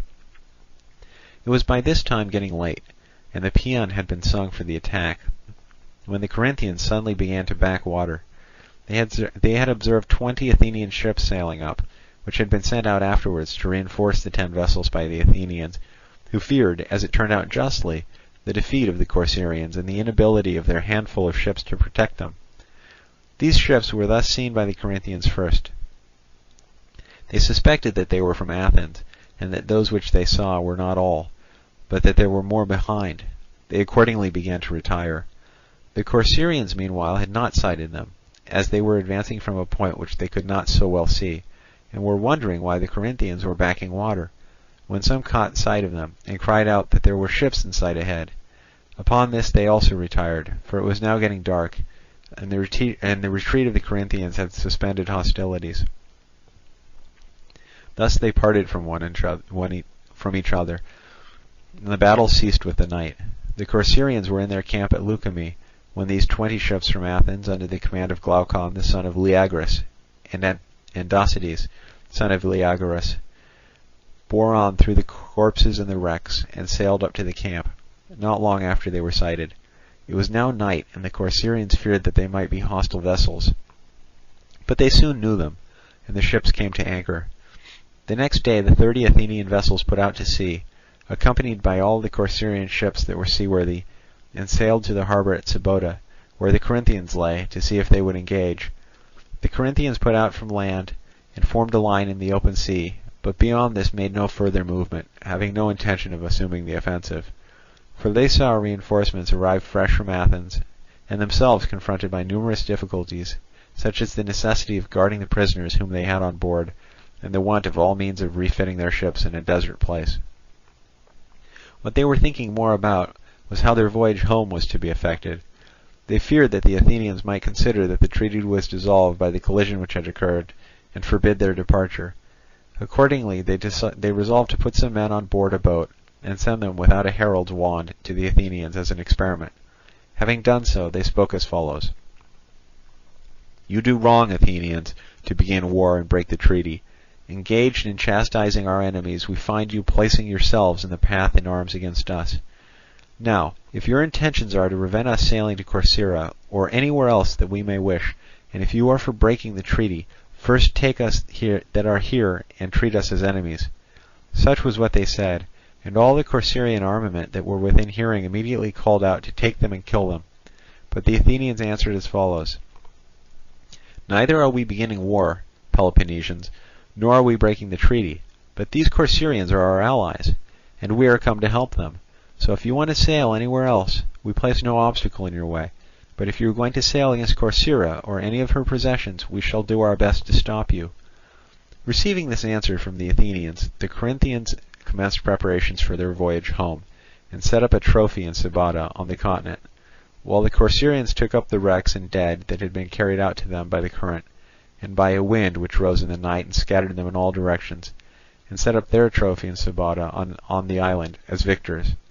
The reasons each side had for claiming the victory were these: the Corinthians had been victorious in the sea fight until night, and having thus been enabled to carry off most wrecks and dead, they were in possession of no fewer than 1,000 prisoners of war, and had sunk close upon 70 vessels. The Corcyraeans had destroyed about 30 ships, and after the arrival of the Athenians had taken up the wrecks and dead on their side. They had besides seen the Corinthians retire before them, backing water on sight of the Athenian vessels, and upon the arrival of the Athenians refused to sail out against them from Sabota. Thus both sides claimed the victory. The Corinthians on the voyage home took Anactorium, which stands at the mouth of the Ambracian Gulf. The place was taken by treachery, being common ground to the Corcyraeans and Corinthians. After establishing a Corinthian settlers there, they retired home. 800 of the Corcyraeans were slaves. These they sold. 250 they retained in captivity, and treated with great attention, in the hope that they might bring over their country to Corinth on their return, most of them being, as it happened, men of very high position in Corcyra. In this way, Corcyra maintained her political existence in the war with Corinth, and the Athenian vessels left the island. This was the first cause of the war that Corinth had against the Athenians, i.e., that they had fought against them with the Corcyraeans in time of treaty. Almost immediately after this, fresh differences arose between the Athenians and Peloponnesians, and contributed to their share to the war. Corinth was forming schemes for retaliation, and Athens suspected her hostility. The Potidæans, who inhabit the Isthmus of Pallene, being a Corinthian colony, but tributary allies of Athens, were ordered to raise the wall looking towards Pallene, to give hostages, to dismiss the Corinthian magistrates, and in future not to receive the persons sent from Corinth annually to succeed them. It was feared that they might be persuaded by Perdiccas and the Corinthians to revolt, and might draw the rest of the allies in the direction of Thrace to revolt with them. These precautions against the Potidæans were taken by the Athenians immediately after the battle at Corcyra. Not only was Corinth at length openly hostile, but Perdiccas, son of Alexander, king of the Macedonians, had from an old friend and ally been made an enemy. He had been made an enemy by the Athenians entering into alliance with his brother Philip and Derdas, who were in league against him. In his alarm he had sent to Lacedaemon to try and involve the Athenians in a war with the Peloponnesians, and was endeavouring to win over Corinth in order to bring about the revolt of Potidæa. He also made overtures to the Chalcidians in the direction of Thrace, and to the Bottiaeans, to persuade them to join in the revolt. For he thought if these places on the border could be made his allies, it would be easier to carry on the war with their cooperation. Alive to all of this, and wishing to anticipate the revolt of the cities, the Athenians acted as follows. They were just then sending off 30 ships and 1,000 heavy infantry for his country under the command of Archestratus, son of Lycomedes, with 4 colleagues. They instructed the captains to take hostages of the Potidæans, to raise the wall, and to be on their guard against the revolt of the neighbouring cities. Meanwhile, the Potidæans sent envoys to Athens on the chance of persuading them to take no new steps in their matters. They also went to Lacedaemon with the Corinthians to secure support in case of need. Failing after prolonged negotiation to obtain anything satisfactory from the Athenians, being unable, for all they could say, to prevent the vessels that were destined for Macedonia from also sailing against them, and receiving from the Lacedaemonian government a promise to invade Attica. If the Athenians should attack Potidæa, the Potidæans, thus favoured by the moment, at last entered into a league with the Chalcidians and Bottiaeans, and revolted. And Perdiccas induced the Chalcidians to abandon and demolish their towns on the seaboard, and, settling inland at Olynthus, to make that one city a strong place. Meanwhile, to those who followed his advice, he gave a part of his territory in Mygdonia around Lake Bolbe, as a place of abode while the war against the Athenians should last. They accordingly demolished their towns, removed inland, and prepared for war. The 30 ships of the Athenians, arriving before the Thracian places, found Potidæa and the rest in revolt. Their commanders, considering it to be quite impossible with their present force to carry on war with Perdiccas, and with the confederate towns as well, turned to Macedonia, their original destination, and having established themselves there, carried on war in cooperation with Philip and the brothers of Derdas, who had invaded the country from the interior. Meanwhile, the Corinthians, with Potidæa in revolt and the Athenian ships on the coast of Macedonia, alarmed for the safety of the place, and thinking its danger theirs, sent volunteers from Corinth, and mercenaries from the rest of the Peloponnese, to the number of 1,600 heavy infantry in all, and 400 light troops. Aristeus, son of Adamantus, who was always a steady friend to the Potidæans, took command of the expedition, and it was principally for love of him that most of the men from Corinth volunteered. They arrived in Thrace 40 days after the revolt of Potidæa. The Athenians also immediately received the news of the revolt of the cities. On being informed that Aristeus and his reinforcements were on their way, they sent 2,000 heavy infantry of their own citizens and 40 ships against the places in revolt, under the command of Callias, son of Calliades, and 4 colleagues. They arrived in Macedonia first, and found the force of 1,000 men that had been first sent out, just become masters of Therme and besieging Pydna. Accordingly, they also joined in the investment and besieged Pydna for a while. Subsequently, they came to terms and concluded a forced alliance with Perdiccas, hastened by the calls of Potidæa and by the arrival of Aristeus at that place. They withdrew from Macedonia, going to Beroea, and thence to Strepsa, and after a futile attempt on the latter place, they pursued by land their march to Potidæa with 3,000 heavy infantry of their own citizens, besides a number of their allies, and 600 Macedonian horsemen, the followers of Philip and Pausanias. With these sailed 70 ships along the coast. Advancing by short marches on the third day, they arrived at Gigonus, where they encamped. Meanwhile, the Potidæans and the Pelopennesians with Aristeus were camped on the side looking towards Olynthus on the isthmus, in expectation of the Athenians, and had established their market outside the city. The allies had chosen Aristeus general of all the infantry, while the command of the cavalry was given to Perdiccas, who had at once left the alliance of the Athenians and gone back to that of the Potidæans, having disputed Iolaus as his general. The plan of Aristeus was to keep his own force on the isthmus and await the attack of the Athenians, leaving the Chalcidians and the allies outside the isthmus, and the 200 cavalry from Perdiccas in Olynthus to act upon the Athenian rear, on the occasion of their advancing against him, and thus to place the enemy between 2 fires. While Callias the Athenian general and his colleagues dispatched the Macedonian horse and a few of the allies to Olynthus, to prevent any movement being made from that quarter, the Athenians themselves broke up their camp and marched against Potidæa. After they had arrived at the isthmus and saw the enemy preparing for battle, they formed against him, and soon afterwards engaged. The wing of Aristeus, with the Corinthians and other picked troops around him, routed the wing opposed to it, and followed for a considerable distance in pursuit. But the rest of the army of the Potidæans and of the Peloponnesians was defeated by the Athenians, and took refuge within the fortifications. Returning from the pursuit, Aristeus perceived the defeat of the rest of the army. Being at a loss which of the 2 risks to choose, whether to go to Olynthus or to Potidæa, he at last determined to draw his men into as small a space as possible, and force his way with a run into Potidæa. Not without difficulty, through a storm of missiles he passed along by the breakwater through the sea, and brought off most of his men safe, though a few were lost. Meanwhile, the auxiliaries of the Potidæans from Olynthus, which is about 7 miles off and in sight of Potidæa, where the battle began and the signals were raised, advanced a little way to render assistance, and the Macedonian horse formed against them to prevent it. But on victory speedily declaring for the Athenians, and the signals being taken down, they retired back within the wall, and the Macedonians returned to the Athenians. Thus there were no cavalry present on either side.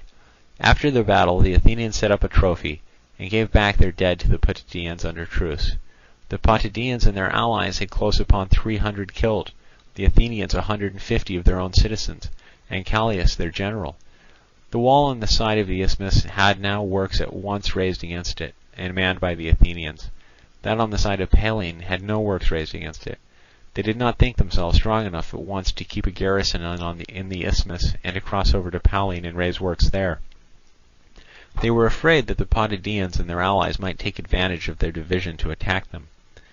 Meanwhile, the Athenians at home, learning there were no works at Pallene, some time afterwards sent off 1,600 heavy infantry of their own citizens under the command of Phormio, son of Asopius.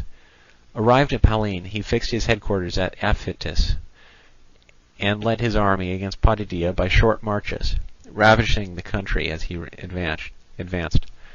No one venturing to meet him in the field, he raised works against the wall on the side of Pallene.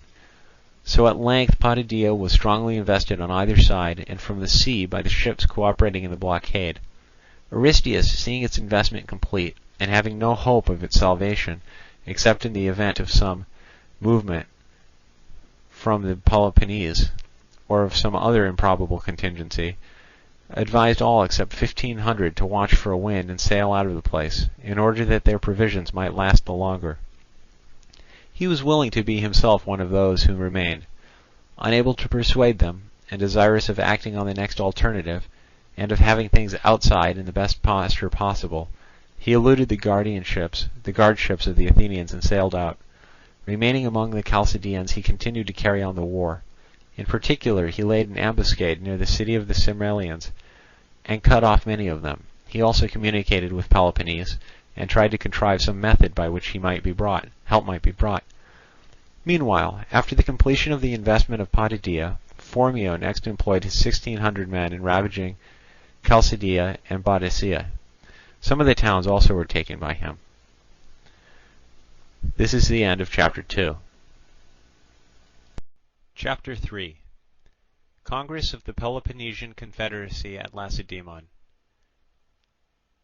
The Athenians and Peloponnesians had these antecedent grounds of complaint against each other. The complaint of Corinth was that her colony of Potidæa, and Corinthian and Peloponnesian citizens within it, were being besieged. That of Athens against the Peloponnesians, that they had incited a town of hers, a member of her alliance and a contributor to her revenue, to revolt, and had come and were openly fighting against her on the side of the Potidæans. For all this, war had not yet broken out. There was still truce for a while, for this was a private enterprise on the part of Corinth. But the siege of Potidæa put an end to her inaction. She had men inside it. Besides, she feared for the place. Immediately summoning the allies to Lacedaemon, she came and loudly accused Athens of breach of the treaty and aggression on the rights of Peloponnese. With her, the Aeginetans, formerly unrepresented from fear of Athens, in secret proved not the least urgent of the advocates for war, asserting that they had not the independence guaranteed to them by the treaty. After extending the summons to any of their allies, and others who might have complaints to make of Athenian aggression, the Lacedaemons held their ordinary assembly, and invited them to speak. There were many who came forward and made their several accusations. Among them the Megarians, in a long list of grievances, called special attention to the fact of their exclusion from the ports of the Athenian Empire and the market of Athens, in defiance of the treaty. Last of all the Corinthians came forward, and having let those who preceded them inflame the Lacedaemonians, now followed with a speech to this effect: Lacedaemonians, the confidence which you feel in your constitution and social order inclines you to receive any reflections of ours on other powers with a certain scepticism. Hence springs your moderation. But hence also the rather limited knowledge which you betray in dealing with foreign politics. Time after time was our voice raised to warn you of the blows about to be dealt us by Athens, and time after time, instead of taking the trouble to ascertain the worth of our communications, you contented yourselves with suspecting the speakers of being inspired by private interest. And so, instead of calling these allies together before the blow fell, you have delayed to do so till we are smarting under it. Allies among whom we have not the worst title to speak, as having the greatest complaints to make, complaints of Athenian outrage and Lacedaemonian neglect. Now if these assaults on the rights of Hellas had been made in the dark, you might be unacquainted with the facts, and it would be our duty to enlighten you. As it is, long speeches are not needed where you see servitude accomplished for some of us, meditated for others, in particular for our allies, and prolonged preparations in the aggressor against the hour of war. Or what, pray, is the meaning of their reception of Corcyra by fraud, and their holding it against us by force? What of the siege of Potidæa? Place is one of which lies most conveniently for any action against the Thracian towns, while the other would have contributed a very large navy to the Peloponnesians. For all this you are responsible. You it was who first allowed them to fortify their city after the Median War, and afterwards to erect the long walls. You who, then and now, are always depriving of freedom not only those whom they have enslaved, but also those who have as yet been your allies. For the true author of the subjugation of a people is not so much the immediate agent, as the power which permits it having the means to prevent it, particularly if that power aspires to the glory of being the liberator of Hellas. We are at last assembled. It has not been easy to assemble, nor even now are our objects defined. We ought not to still be inquiring into the fact of our wrongs, but into the means of our defence. For the aggressors which with matured plans to oppose our indecision have cast threats aside and betaken themselves to action. And we know what are the paths by which Athenian aggression travels, and how insidious is its progress. A degree of confidence she may feel from the idea that your bluntness of perception prevents your noticing her, but it is nothing to the impulse which her advance will receive from the knowledge that you see, but do not care to interfere. You, Lacedaemonians, of all the Hellenes are alone inactive, and defend yourselves not by doing anything, but by looking as if you would do something. You alone wait till the power of an enemy is becoming twice its original size, instead of crushing it in its infancy, and yet the world used to say that you were to be depended upon. But in your case, we fear, it said more than the truth. The Mede, we ourselves know, had time to come from the ends of the earth to Peloponnese, without any force of yours worthy of the name advancing to meet him. But this was a distant enemy. Well, Athens at all events is a near neighbour, and yet Athens you utterly disregard. Against Athens you prefer to act on the defensive instead of on the offensive, and to make it an affair of chances by deferring the struggle till she has grown far stronger than at first. And yet you know that on the whole the rock on which the barbarian was wrecked was himself, and that if our present enemy Athens has not again and again annihilated us, we owe it more to her blunders than to your protection. Indeed, expectations from you have before now been the ruin of some, whose faith induced them to omit preparation. We hope that none of you will consider these words of remonstrance to be rather words of hostility. Men remonstrate with friends who are in error; accusations they reserve for enemies who have wronged them. Besides, we consider that we have as good a right as any one to point out a neighbour's faults, particularly when we contemplate the great contrast between the two national characters, a contrast of which, as far as we can see, you have little perception. Having never yet considered what sort of antagonists you will encounter in the Athenians, how widely, how absolutely different from yourselves. The Athenians are addicted to innovation, and their designs are characterized by swiftness alike in conception and execution. You have a genius for keeping what you have got, accompanied by a total want of invention, and when forced to act you never go far enough. Again, they are adventurous beyond their power, and daring beyond their judgment, and in danger they are sanguine. Your want is to attempt less than is justified by your power, to mistrust even what is sanctioned by your judgment, and to fancy that from danger there is no release. Further, there is promptitude on their side against procrastination on yours. They are never at home, you are never from it, for they hope by their absence to extend their acquisitions. You fear by your advance to endanger what you have left behind. They are swift to follow up a success, and slow to recoil from a reverse. Their bodies they spend ungrudgingly in their country's cause. Their intellect they jealously husband to be employed in her service.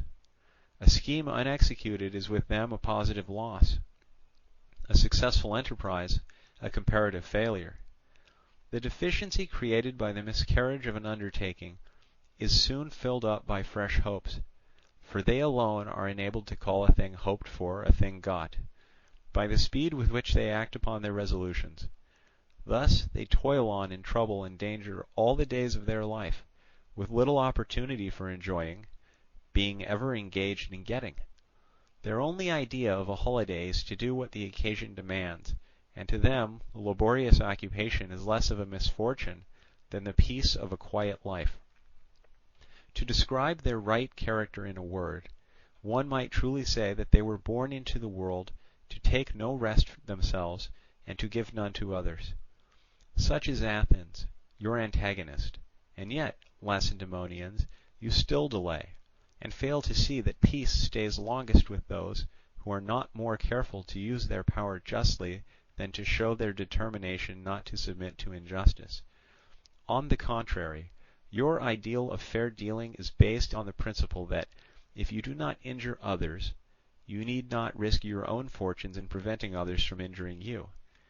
Now you could scarcely have succeeded in such a policy even with a neighbour like yourselves. But in the present instance, as we have just shown, your habits are old-fashioned as compared with theirs. It is the law, as in art, so in politics, that improvements ever prevail, and though fixed usages may be best for undisturbed communities, constant necessities of action must be accompanied by the constant improvement of methods. Thus it happens that the vast experience of Athens has carried her further than you on the path of innovation. Here, at least, let your procrastination end. For the present, assist your allies, and Potidæa in particular, as you promised, by a speedy invasion of Attica, and do not sacrifice friends and kindred to their bitterest enemies, and drive the rest of us in despair to some other alliance. Such a step would not be condemned either by the gods who received our oaths, or by the men who witnessed them. The breach of a treaty cannot be laid to the people whom desertion compels to seek new relations, but to the power that fails to assist its confederate. But if you will only act, we will stand by you. It would be unnatural for us to change, and never should we meet with such a congenial ally.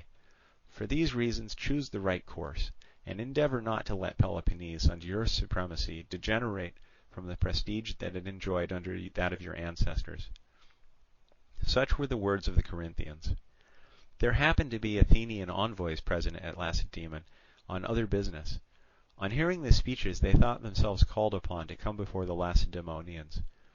Their intention was not to offer a defence on any of the charges which the cities brought against them, but to show on a comprehensive view that it was not a matter to be hastily decided upon, but one that demanded further consideration. There was also a wish to call attention to the great power of Athens, and to refresh the memory of the old and enlighten the ignorance of the young, from a notion that their words might have the effect of inducing them to prefer tranquillity to war. So they came to the Lacedaemonians, and said that they too, if there was no objection, wished to speak to the assembly. They replied by inviting them to come forward. The Athenians advanced and spoke as follows. The object of our mission here was not to argue with your allies, but to attend to the matters on which our state dispatched us. However, the vehemence of the outcry that we hear against us has prevailed on us to come forward. It is not to combat the accusations of the cities. Indeed, you are not the judges before whom either we or they can plead, but to prevent your taking the wrong course on matters of great importance, by yielding too readily to the persuasions of your allies. We also wish to show on a review of the whole indictment that we have a fair title to our possessions, and that our country has claims to consideration. We need not refer to remote antiquity. There we could appeal to the voice of tradition, but not to the experience of our audience. But to the Median War and contemporary history we must refer, although we are rather tired of continually bringing the subject forward. In our action during that war, we ran great risk to obtain certain advantages. You had your share in the solid results. Do not try to rob us of all share in the good that the glory may do us. However, the story shall be told not so much to deprecate hostility as to testify against it, and to show, if you are so ill-advised as to enter into a struggle with Athens, what sort of antagonist she is likely to prove. We assert that at Marathon we were at the front, and faced the barbarian single-handed. That when he came the second time, unable to cope with him by land, we went on board our ships with all our people, and joined in the action at Salamis. This prevented his taking the Peloponnesian states in detail, and ravaging them with his fleet, when the multitude of his vessels would have made any combination for self-defence impossible. The best proof of this was furnished by the invader himself. Defeated at sea, he considered his power to be no longer what it had been, and retired as speedily as possible with the greater part of his army. Such, then, was the result of the matter, and it was clearly proved that it was on the fleet of Hellas that her cause depended. Well, to this result we contributed three very useful elements: the largest number of ships, the ablest commander, and the most unhesitating patriotism. Our contingent of ships was little less than 2/3 of the whole 400. The commander was Themistocles, through whom chiefly it was that the battle took place in the straits, the acknowledged salvation of our cause. Indeed, this was the reason of your receiving him with honours, such as had never been accorded to any foreign visitor. While for daring patriotism we had no competitors, receiving no reinforcements from behind, seeing everything in front of us already subjugated, we had the spirit, after abandoning our city, after sacrificing our property, instead of deserting the remainder of the league or depriving them of our services by dispersing, to throw ourselves into our ships and meet the danger, without a thought of resenting your neglect to assist us. We assert, therefore, that we conferred on you quite as much as we received, for you had a stake to fight for. The cities which you had left were still filled with your homes, and you had the prospect of enjoying them again, and your coming was prompted quite as much by fear for yourselves as for us. At all events, you never appeared till we had nothing left to lose. But we left behind us a city that was a city no longer, and staked our lives for a city that had an existence only in desperate hope, and so bore our full share in your deliverance and in ours.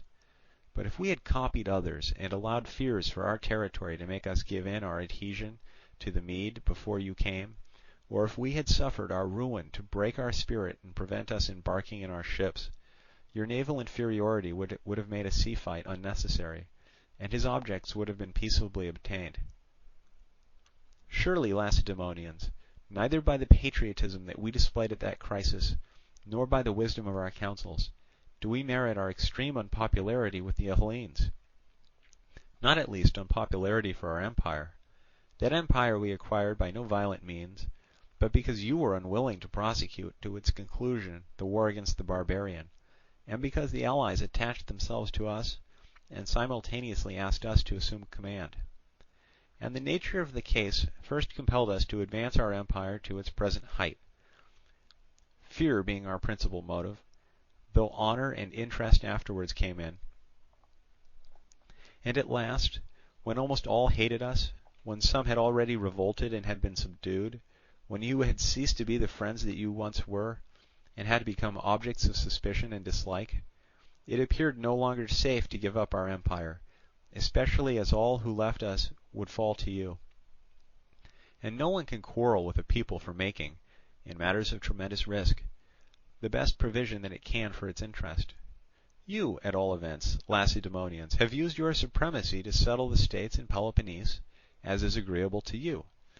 And if at the period of which we were speaking you had persevered to the end of the matter, and had incurred hatred in your command, we are sure that you would have made yourselves just as galling to the allies, and would have been forced to choose between a strong government and danger to yourselves. It follows that it was not a very wonderful action, or contrary to the common practice of mankind, if we did accept an empire that was offered to us, and refused to give it up under the pressure of three of the strongest motives: fear, honour, and interest. And it was not we who set the example, for it has always been law that the weaker should be subject to the stronger.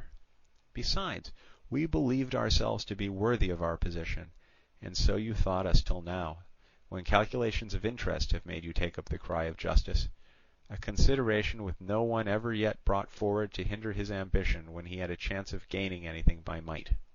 And praise is due to all who, if not so superior to human nature as to refuse dominion, yet respect justice more than their position compels them to.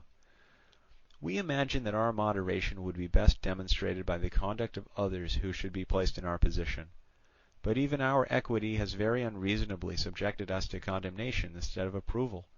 Our abatement of our rights in the contract trials with our allies, and our causing them to be decided by impartial laws at Athens, have gained us the character of being litigious, and none care to inquire why this reproach is not brought against other imperial powers, who treat their subjects with less moderation than we do. The secret being that where force can be used, law is not needed. But our subjects are so habituated to associate with us as equals, that any defeat whatever that clashes with their notions of justice, whether it proceeds from a legal judgment or from the power which our empire gives us, makes them forget to be grateful for being allowed to retain most of their possessions, and more vexed at a part being taken than if we had from the first cast law aside and openly gratified our covetousness. If we had done so, not even would they have disputed that the weaker must give way to the stronger. Men's indignation, it seems, is more excited by legal wrong than by violent wrong. The first looks like being cheated by an equal, the second like being compelled by the superior. At all events, they contrive to put up with much worse treatment than this from the Mede, yet they think our rule severe, and this is to be expected, for the present always weighs heavy on the conquered. This at least is certain. If you were to succeed in overthrowing us and in taking our place, you would speedily lose the popularity with which fear of us has invested you, if your policy of today is at all to tally with the sample of that you gave of it during the brief period of your command against the Mede. Not only is your life at home regulated by rules and institutions incompatible with those of others, but your citizens abroad act neither on these rules nor on those which are recognized by the rest of Hellas. Take time then in forming your resolution, as the matter is of great importance, and do not be persuaded by the opinions and complaints of others to bring trouble on yourselves, but consider the vast influence of accident in war before you are engaged in it. As it continues, it generally becomes an affair of chances from which neither of us is exempt, and whose event we must risk in the dark. It is a common mistake in going to war to begin at the wrong end, to act first and wait for disaster to discuss the matter. But we are not yet by any means so misguided, nor, so far as we can see, are you. Accordingly, while it is still open to us both to choose aright, we bid you not to dissolve the treaty, or to break your oaths, but to have our differences settled by arbitration according to our agreement. Or else we take the gods who heard the oaths to witness, and if you begin hostilities, whatever line of action you choose, we will try not to be behindhand in repelling you. Such were the words of the Athenians. After the Lacedaemonians had heard the complaints of the allies against the Athenians, and the observations of the latter, they made all withdraw, and consulted by themselves on the question before them. The opinions of the majority all led to the same conclusion. The Athenians were open aggressors, and war must be declared at once. But Archidamus, the Lacedaemonian king, came forward, who had the reputation of being at once a wise and a moderate man, and made the following speech. I have not lived so long, Lacedaemonians, without having had the experience of many wars, and I see those among you of the same age as myself, who will not fall into the common misfortune of longing for war, from inexperience or from a belief in its advantage and its safety. This, the war on which you are now debating, would be one of the greatest magnitude, on a sober consideration of the matter. In a struggle with Pelopennesians and neighbours, our strength is one of the same character, and it is possible to move swiftly on the different points.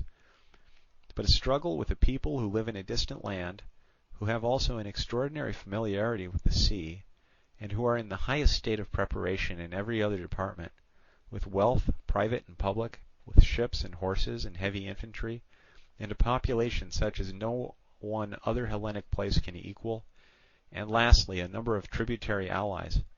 What can justify us in rashly beginning such a struggle? Wherein is our trust that we should rush in unprepared? Is it in our ships? There we are inferior. While if we are to practice and become a match for them, time must intervene. Is it in our money? There we have a far greater deficiency. We neither have it in our treasury, nor are we ready to contribute it from our private funds. Confidence might possibly be felt in our superiority in heavy infantry and population, which will enable us to invade and devastate their lands. But the Athenians have plenty of other land in their empire, and can import what they want by sea. Again, if we are to attempt an insurrection of their allies, these will have to be supported with a fleet, most of them being islanders. What then is to be our war? For unless we can either beat them at sea, or deprive them of the revenues which feed their navy, we shall meet with little but disaster. Meanwhile our honour will be pledged to keeping on, particularly if it be the opinion that we began the quarrel. For let us never be elated by the fatal hope of the war being quickly ended by the devastation of their lands. I fear rather that we may leave it as a legacy to our children. So improbable is it that the Athenian spirit will be the slave of their land, or Athenian experience be cowed by war. Not that I would bid you to be so unfeeling as to suffer them to injure your allies, and to refrain from unmasking their intrigues, but I do bid you not to take up arms at once, but to send and remonstrate with them in a tone not too suggestive of war, nor again too suggestive of submission, and to employ the interval in perfecting our own preparations. The means will be, first, the acquisition of allies, Hellenic or barbarian it matters not, so long as they are an accession to our strength naval or pecuniary. I say Hellenic or barbarian, because the odium of such an accession to all who like us are the objects of the designs of the Athenians is taken away by the law of self-preservation. And secondly, the development of our home resources. If they listen to our assembly, so much the better, but if not, after the lapse of 2 or 3 years, our position will have become materially strengthened, and we can then attack them if we think proper. Perhaps by that time the sight of our preparations, backed by language equally insignificant, will have disposed them to submission, while their land is still untouched, and while their counsels may be directed to the retention of advantages as yet undestroyed. For the only light in which you can view their land is that of a hostage in your hands, a hostage the more valuable the better it is cultivated. This you ought to spare as long as possible, and not make them desperate, and so increase the difficulty of dealing with them. For if while still unprepared, hurried away by the complaints of our allies, we are induced to lay it waste, have a care that we do not bring deep disgrace and deep perplexity upon Peloponnese. Complaints, whether of communities or individuals, it is possible to adjust. But war undertaken by a coalition for sectional interests, whose progress there is no means of foreseeing, does not easily admit of creditable settlement. And none need think it cowardice for a number of confederates to pause before they attack a single city. The Athenians have allies as numerous as our own, and allies that pay tribute, and war is a matter not so much of arms as of money, which makes arms of use. And this is more than ever true in a struggle between a continental and a maritime power. First, then, let us provide money, and not allow ourselves to be carried away by the talk of our allies before we have done so, as we shall have the largest share of responsibility for the consequences, be they good or bad. We also have a right to a tranquil inquiry respecting them. And the slowness and procrastination, the parts of our character that are most assailed by their criticism, need not make you blush. If we undertake the war without preparation, we should by hastening its commencement only delay its conclusion. Further, a free and a famous city has through all time been ours. The quality which they condemn is really nothing but a wise moderation, thanks to its possession. We alone do not become insolent in success and give way less than others in misfortune. We are not carried away by the pleasure of hearing ourselves cheered on to risks which our judgment condemns, nor, if annoyed, are we any the more convinced by attempts to exacerbate us by accusation. We are both warlike and wise, and it is our sense of order that makes us so. We are warlike because self-control contains honour as a chief constituent, and honour bravery, and we are wise because we are educated with too little learning to despise the laws, and with too severe a self-control to disobey them, and are brought up not to be too knowing in useless matters, such as the knowledge which can give a specious criticism of an enemy's plans in theory, but fails to assail them with equal success in practice, but are taught to consider that the schemes of our enemies are not dissimilar to our own, and that the freaks of chance are not determinable by calculation. In practice, we always base our preparations against an enemy on the assumption that his plans are good. Indeed, it is right to rest our hopes, not on a belief in his blunders, but on the soundness of our provisions. Nor ought we to believe that there is much difference between man and man, but to think that the superiority lies with him who was reared in the severest school. These practices, then, which our ancestors have delivered to us, and by whose maintenance we have always profited, must not be given up. and we must not be hurried into deciding in a day's brief space a question which concerns many lives and fortunes and many cities, and in which honour is deeply involved. But we must decide calmly. This is our strength, peculiarly enables us to do. As for the Athenians, send to them on the matter of Potidæa, send on the matter of the alleged wrongs of the allies, particularly as they are prepared with legal satisfaction, and to proceed against one who offers arbitration as against a wrongdoer, law forbids. Meanwhile, do not omit a preparation for war. This decision will be the best for yourselves, the most terrible to your opponents. Such were the words of Archidamus. Last came forward Sthenelaides, one of the ephors for that year, and spoke to the Lacedaemonians as follows. The long speech of the Athenians I do not pretend to understand. They said a good deal in praise of themselves, but nowhere denied that they are injuring our allies in Peloponnese. And yet if they behaved well against the Mede then, but ill towards us now, they deserve double punishment for having ceased to be good and for having become bad. We meanwhile are the same then and now, and shall not, if we are wise, disregard the wrongs of our allies, or put off till tomorrow the duty of assisting those who must suffer today. Others have much money and ships and horses, but we have good allies whom we must not give up to the Athenians, nor by lawsuits and words decide the matter, as it is anything but in word that we are harmed, but render instant and powerful help. And let us not be told that it is fitting for us to deliberate under injustice. Long deliberation is rather fitting for those who have injustice in contemplation. Vote, therefore, Lacedaemonians, for war, as the honour of Sparta demands, and neither allow the further aggrandizement of Athens, nor betray our allies to ruin, but with the gods let us advance against the aggressors. With these words he, as ephor, himself put the question to the assembly of the Lacedaemonians. He said that he could not determine which was the loudest acclamation. Their mode of decision is by acclamation, not by voting. The fact being that he wished to make them declare their opinion openly, and thus to increase their ardour for war. Accordingly, he said, all Lacedaemonians who are of opinion that the treaty has been broken and that Athens is guilty, leave your seats and go there, pointing out a certain place. All who are of the opposite opinion, there. They accordingly stood up and divided, and those who held that the treaty had been broken were in a decided majority. Summoning their allies, they told them that their opinion was that Athens had been guilty of injustice, but that they wished to convoke all the allies and put it to the vote, in order that they might make war, if they decided to do so, on a common resolution. Having thus gained their point, the delegates returned home at once. The Athenian envoys a little later, when they had dispatched the objectives of their mission.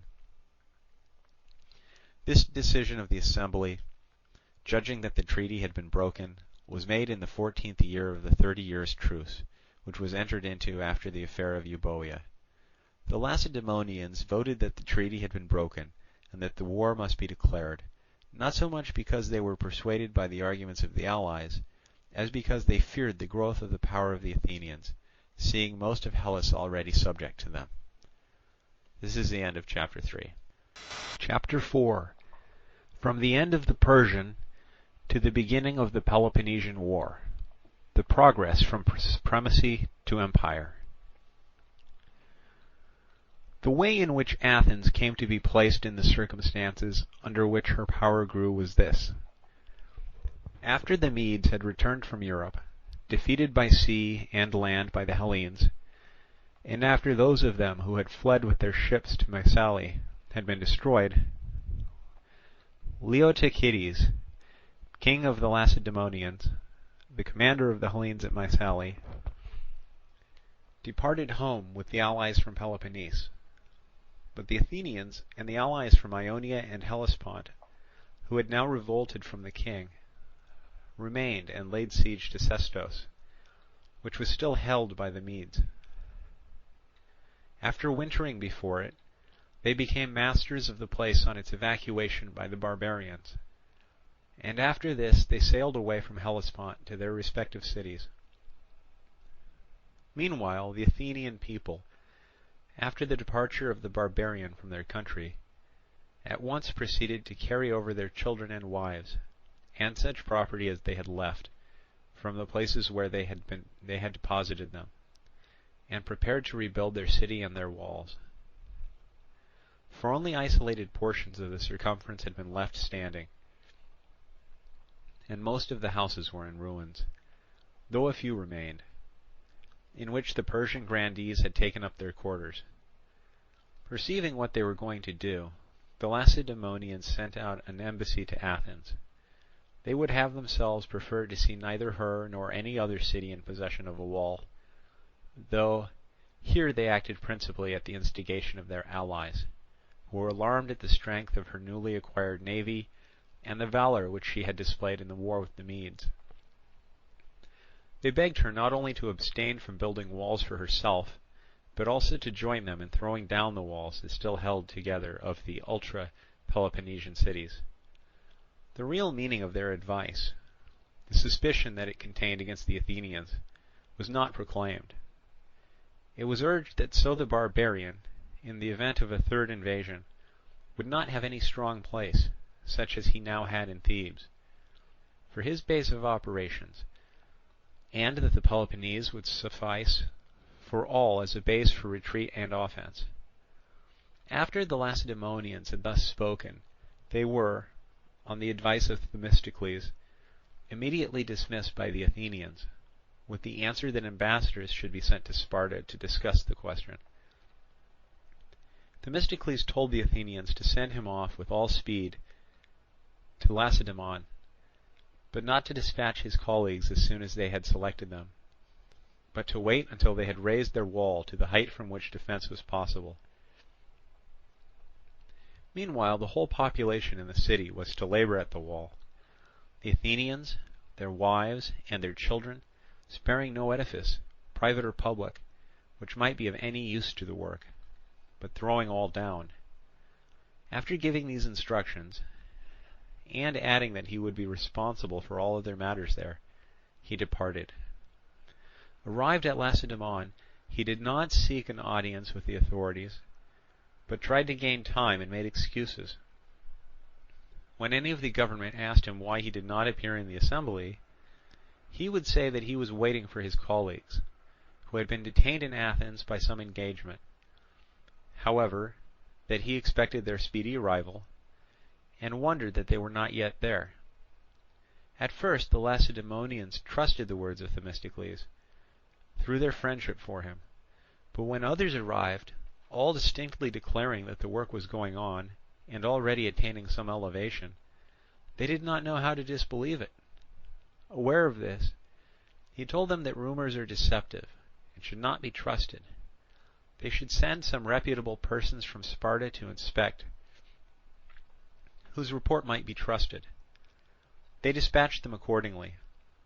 Concerning these, Themistocles secretly sent word to the Athenians to detain them as far as possible, without putting them under open constraint, and not to let them go until they had themselves returned. For his colleagues had now joined him, Abronichus, son of Lysicles, and Aristides, son of Lysimachus, with the news that the wall was sufficiently advanced, and he feared that when the Lacedaemonians heard the facts, they might refuse to let them go. So the Athenians detained the envoys according to his message, and Themistocles had an audience with the Lacedaemonians, and at last openly told them that Athens was now fortified sufficiently to protect its inhabitants, that any embassy which the Lacedaemonians or their allies might wish to send to them should in future proceed on the assumption that the people to whom they were going was able to distinguish both its own and the general interests, that when the Athenians thought fit to abandon their city and to embark in their ships, they ventured on that perilous step without consulting them, and that, on the other hand, wherever they had deliberated with the Lacedaemonians, they had proved themselves to be in judgment second to none. That they now thought it fit that their city should have a wall, and that this would be more for the advantage of both the citizens of Athens and the Hellenic confederacy, for without equal military strength it was impossible to contribute equal or fair counsel to the common interest. It followed, he observed, either that all the members of the confederacy should be without walls, or that the present step should be considered a right one. The Lacedaemonians did not betray any open signs of anger against the Athenians at what they had heard. The embassy, it seems, was prompted not by a desire to obstruct, but to guide the counsels of their government. Besides, Spartan feeling was at that time very friendly towards Athens on account of the patriotism which she had displayed in the struggle with the Mede. Still, the defeat of their wishes could not but cause them secret annoyance. The envoys of each state departed home without complaint. In this way the Athenians walled their city in a little while. To this day the building shows signs of the haste of its execution. The foundations are laid of stones of all kinds, and in some places not wrought or fitted, but placed just in the order in which they were brought by the different hands. And many columns, too, from tombs and sculptured stones were put in with the rest, for the bounds of the city were extended at every point of the circumference. And so they laid hands on everything without exception in their haste. Themistocles also persuaded them to finish the walls of Piraeus, which had been begun before, in his year of office as archon, being influenced alike by the fineness of a locality that has 3 natural harbours, and by the great start which the Athenians would gain in the acquisition of power by becoming a naval people. For he first ventured to tell them to stick to the sea, and forthwith began to lay the foundations of empire. It was by his advice, too, that they built the walls of that thickness which can still be discerned round Piraeus, the stones being brought up by 2 wagons meeting each other. Between the walls thus formed there was neither rubble nor mortar, but great stones hewn square and fitted together, cramped to each other on the outside with iron and lead. About half the height that he intended was finished. His idea was by their size and thickness to keep off the attacks of an enemy. He thought that they might be adequately defended by a small garrison of invalids, and the rest be freed for service in the fleet. For the fleet claimed most of his attention. He saw, as I think, that the approach by sea was easier for the king's army than that by land. He also thought Piraeus more valuable than the upper city. Indeed, he was always advising the Athenians, if a day should come when they were hard pressed by land, to go down into Piraeus and defy the world with their fleet. Thus, therefore, the Athenians completed their wall and commenced their other buildings immediately after the retreat of the Mede. Meanwhile, Pausanias, son of Cleombrotus, was sent out from Lacedaemon as commander-in-chief of the Hellenes, with 20 ships from Peloponnese. With him sailed the Athenians with 30 ships, and a number of the other allies.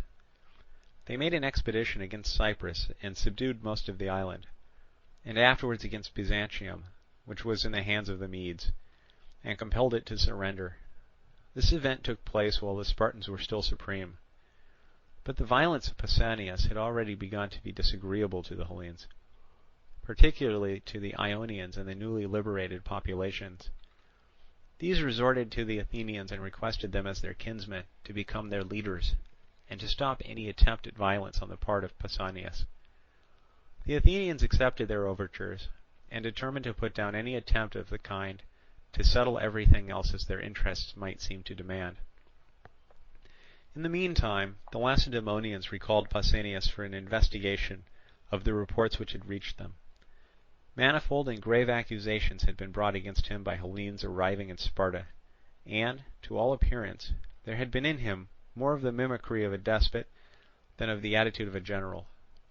As it happened, his recall came just at the time when the hatred which he had inspired had induced the allies to desert him. The soldiers from Peloponnese accepted, and to range themselves by the side of the Athenians. On his arrival at Lacedaemon, he was censured for his private acts of oppression, but was acquitted on the heaviest counts and pronounced not guilty. It must be known that the charge of Medism formed one of the principal, and to all appearance one of the best founded, articles against him. The Lacedaemonians did not, however, restore him to his command, but sent out Dorcus and certain others with a small force, who found the allies no longer inclined to concede to the supremacy. Perceiving this, they departed, and the Lacedaemonians did not send out any to succeed them. They feared for those who went out a deterioration similar to that observable in Pausanias. Besides, they desired to be rid of the Median war, and were satisfied of the competency of the Athenians for the position, and of their friendship at the time toward themselves. The Athenians, having thus succeeded to the supremacy by the voluntary act of the allies through their hatred of Pausanias, fixed which cities were to contribute money against the barbarian, which ships, their professed object being to retaliate for their sufferings by ravaging the king's country. Now was the time that the office of treasurers for Hellas was first instituted by the Athenians. These officers received the tribute, as the money contributed was called. The tribute was first fixed at 460 talents. The common treasury was at Delos, and the congresses were held in the temple.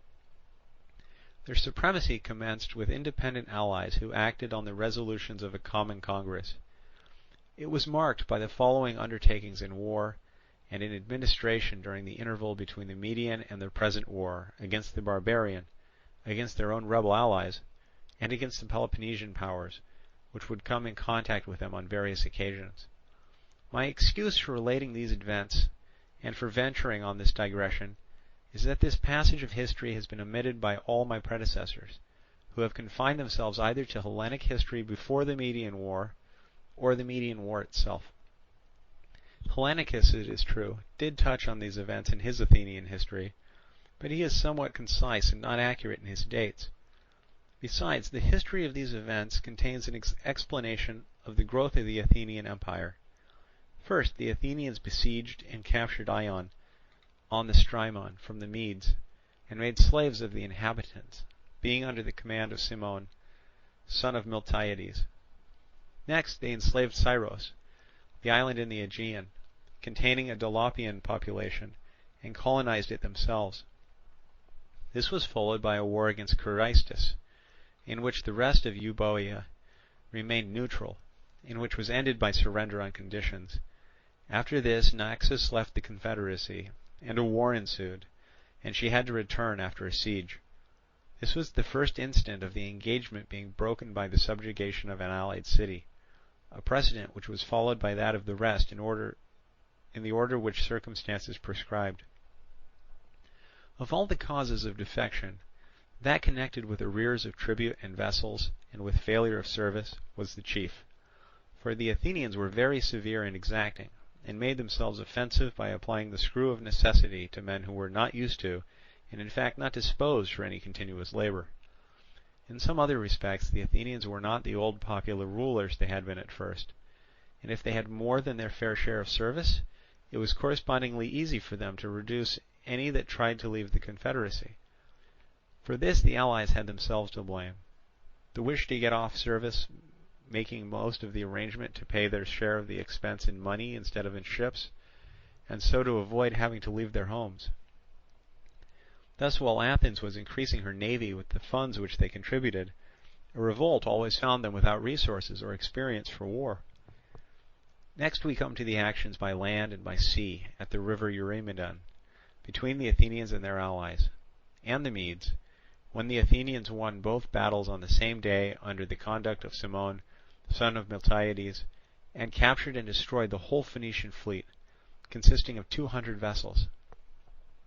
Some time afterwards occurred the defection of the Thasians, caused by disagreements about the marts on the opposite coast of Thrace, and about the mine in their possession. Sailing with a fleet to Thasos, the Athenians defeated them at sea and effected a landing on the island. About the same time, they sent 10,000 settlers of their own citizens and the allies to settle the place then called Aenea Hodoi, or 9 Ways, now Amphipolis. They succeeded in gaining possession of the Aenea Hodoi from the Edonians, but on advancing into the interior of Thrace, were cut off in Derbescus, a town of the Edonians, by the assembled Thracians, who regarded the settlement of the place Aenea Hodoi as an act of hostility. Meanwhile, the Thasians, being defeated in the field and suffering siege, appealed to Lacedaemon, and desired her to assist them by an invasion of Attica. Without informing Athens, she promised and intended to do so, but was prevented by the occurrence of the earthquake, accompanied by the secession of the Helots and the Thuriats and Athenians of the Perioeci to Ithome. Most of the Helots were the descendants of the old Messenians that were enslaved in the famous war, and so all of them came to be called Messenians. So the Lacedaemonians, being engaged in war with the rebels in Ithome, the Thasians in the third year of the siege obtained terms from the Athenians by raising their walls, delivering up their ships, and arranging to pay the moneys demanded at once and tribute in the future, giving up their possessions on the continent together with the mine. The Lacedaemonians, meanwhile, finding the war against the rebels in Ithome likely to last, invoked the aid of their allies, and especially of the Athenians, who came in some force under the command of Cimon. The reason for this pressing summons lay in their reputed skill in siege operations. A long siege had taught the Lacedaemonians their own deficiency in this art, else they would have taken the place by assault. The first open quarrel between the Lacedaemonians and the Athenians arose out of this expedition. The Lacedaemonians, when assault failed to take the place, apprehensive of the enterprising and revolutionary character of the Athenians, and further looking upon them as of alien extraction, began to fear that if they remained, they might be tempted by the besieged in Ithome to attempt some political changes. They accordingly dismissed them alone of the allies, without declaring their suspicions, but merely saying that they had now no need of them. But the Athenians, aware that their dismissal did not proceed from the more honourable reason of the two, but from suspicions which had been conceived, went away deeply offended, and conscious of having done nothing to merit such treatment from the Lacedaemonians. And the instant that they returned home, they broke off the alliance which had been made against the Mede, and allied themselves with Sparta's enemy Argos, each of the contracting parties taking the same oaths and making the same alliance with the Thessalians. Meanwhile, the rebels in Ithome, unwilling to prolong further a 10 years' resistance, surrendered to Lacedaemon, the conditions being that they should depart from Peloponnese under safe conduct, and should never set foot in it again. Any one who might hereafter be found there was to be the slave of his captor. It must be known that the Lacedaemonians had an old oracle from Delphi, to the effect that they should let go the suppliant of Zeus at Ithome. So they went forth with their children and their wives, and being received by Athens from the hatred that she now felt for the Lacedaemonians, were located at Naupactus, which she had lately taken from the Ozolian Locrians. The Athenians received another addition to their confederacy in the Megarians, who left the Lacedaemonian alliance, annoyed by a war about boundaries forced on them by Corinth. The Athenians occupied Megara and Pegae, and built the Megarians their long walls from the city to Nisaea, in which they placed an Athenian garrison. This was the principal cause of the Corinthians conceiving such a deadly hatred against Athens.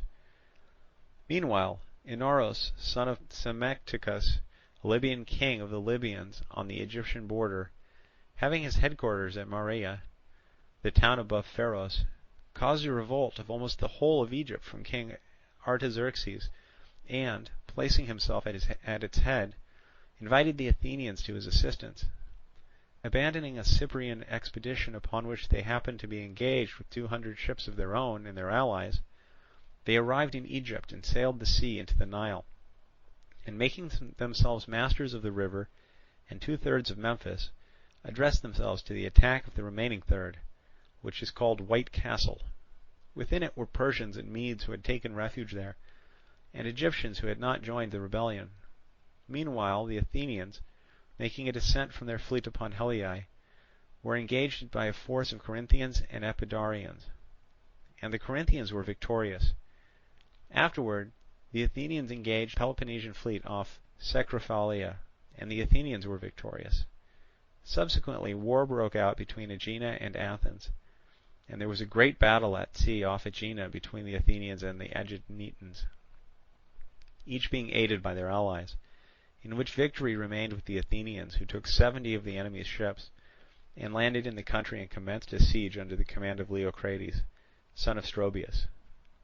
Upon this, The Peloponnesians, desirous of aiding the Aeginetans, threw into Aegina a force of 300 heavy infantry, who had before been serving with the Corinthians and Epidaurians.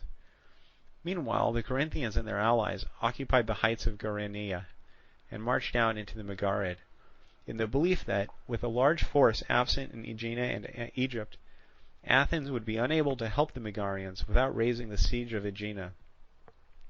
But the Athenians, instead of moving the army of Aegina, raised a force of the old and young men that had been left in the city, and marched into the Megarid under the command of Myronides. After a drawn battle with the Corinthians, the rival hosts parted, each with the impression that they had gained the victory. The Athenians, however, if anything, had rather the advantage, and on the departure of the Corinthians set up a trophy. Urged by the taunts of the elders in their city, the Corinthians made their preparations, and about 12 days afterwards came and set up their trophy as victors.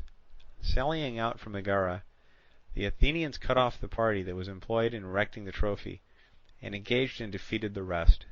In the retreat of the vanquished army, a considerable division, pressed by the pursuers and mistaking the road, dashed into a field on some private property, with a deep trench all around it, and no way out. Being acquainted with the place, the Athenians hemmed their front with heavy infantry, and, placing the light troops round in a circle, stoned all who had gone in. Corinth here suffered a severe blow. The bulk of her army continued its retreat home. About this time the Athenians began to build the long walls to the sea, that towards Phalerum and that towards Piraeus. Meanwhile, the Phocians made an expedition against Doris, the old home of the Lacedaemonians, containing the towns of Boeum, Cytinium, and Erineum. They had taken one of these towns when the Lacedaemonians, under Nicomedes, son of Cleombrotus, commanding for King Pleistoanax, son of Pausanias, who was still a minor, came to the aid of the Dorians with 1,500 heavy infantry of their own, and 10,000 of their allies. After compelling the Phocians to restore the town on conditions, they began their retreat.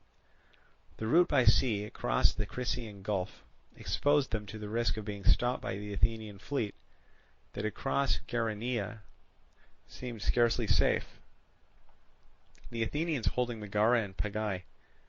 For the pass was a difficult one, and was always guarded by the Athenians. And, in the present instance, the Lacedaemonians had information that they meant to dispute their passage, so they resolved to remain in Boeotia, and to consider which would be the safest line of march. They had also another reason for this resolve. Secret encouragement had been given them by a party in Athens, who hoped to put an end to the reign of democracy and the building of the long walls. Meanwhile, the Athenians marched against them with their whole levy and 1,000 Argives, and the respective contingents of the rest of their allies. Altogether there were 14,000 strong. The march was prompted by the notion that the Lacedaemonians were at a loss how to effect their passage, and also by suspicions of an attempt to overthrow the democracy. Some cavalry also joined the Athenians from the Thessalian allies, but these went over to the Lacedaemonians during the battle. The battle was fought at Tanagra in Boeotia. After a heavy loss on both sides, victory declared for the Lacedaemonians and their allies. After entering the Megarid and cutting down the fruit trees, the Lacedaemonians returned home across Geraneia and the Isthmus. 62 days after the battle the Athenians marched into Boeotia under the command of Myronides, defeated the Boeotians in battle at Enophita, and became masters of Boeotia and Phocis. They dismantled the walls of the Tanagrians, took 100 of the richest men of the Opuntian Locrians as hostages, and finished their own long walls. This was followed by the surrender of the Genetians to Athens on conditions. They pulled down their walls, gave up their ships, and agreed to pay tribute in the future. The Athenians sailed round Peloponnese under Tolmides, son of Tmolaius, burnt the arsenal of Lacedaemon, took Chalcis, a town of the Corinthians, and in a desert upon Sicyon defeated the Sicyonians in battle.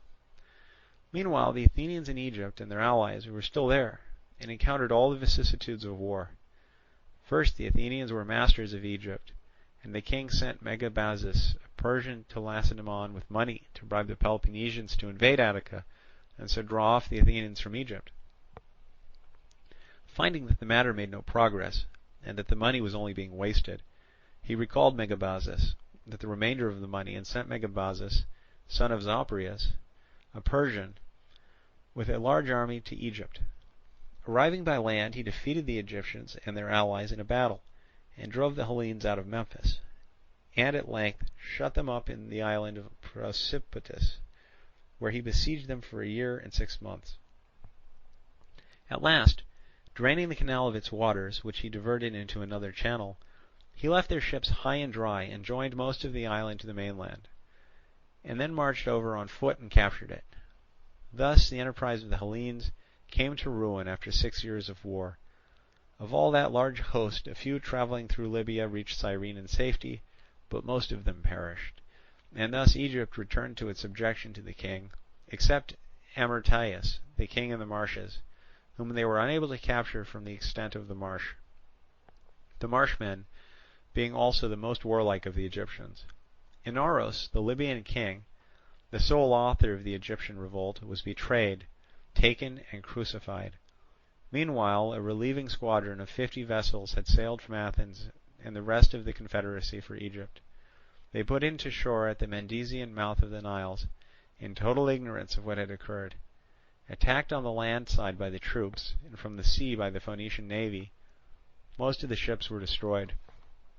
The few remaining were saved by retreat. Such was the end of the great expedition of the Athenians and their allies to Egypt. Meanwhile, Orestes, son of Iphicratidas, the Thessalian king, being in exile from Thessaly, persuaded the Athenians to restore him.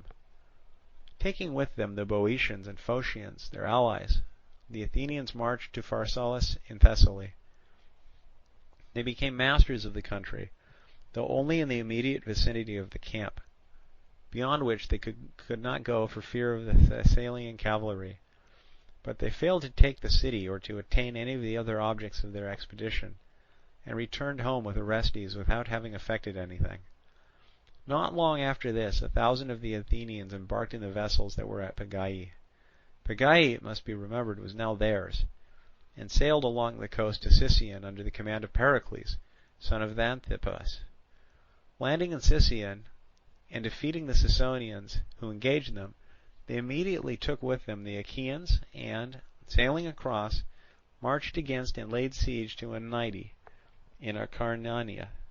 Failing, however, to take it, they returned home. 3 years afterwards, a truce was made between the Peloponnesians and the Athenians for 5 years. Released from Hellenic war, the Athenians made an expedition to Cyprus with 200 vessels of their own and their allies, under the command of Cimon. 60 of these were detached to Egypt, at the instance of Amyrtaeus, the king of the marshes. The rest laid siege to Kidium, from which, however, they were compelled to retire by the death of Cimon and by scarcity of provisions.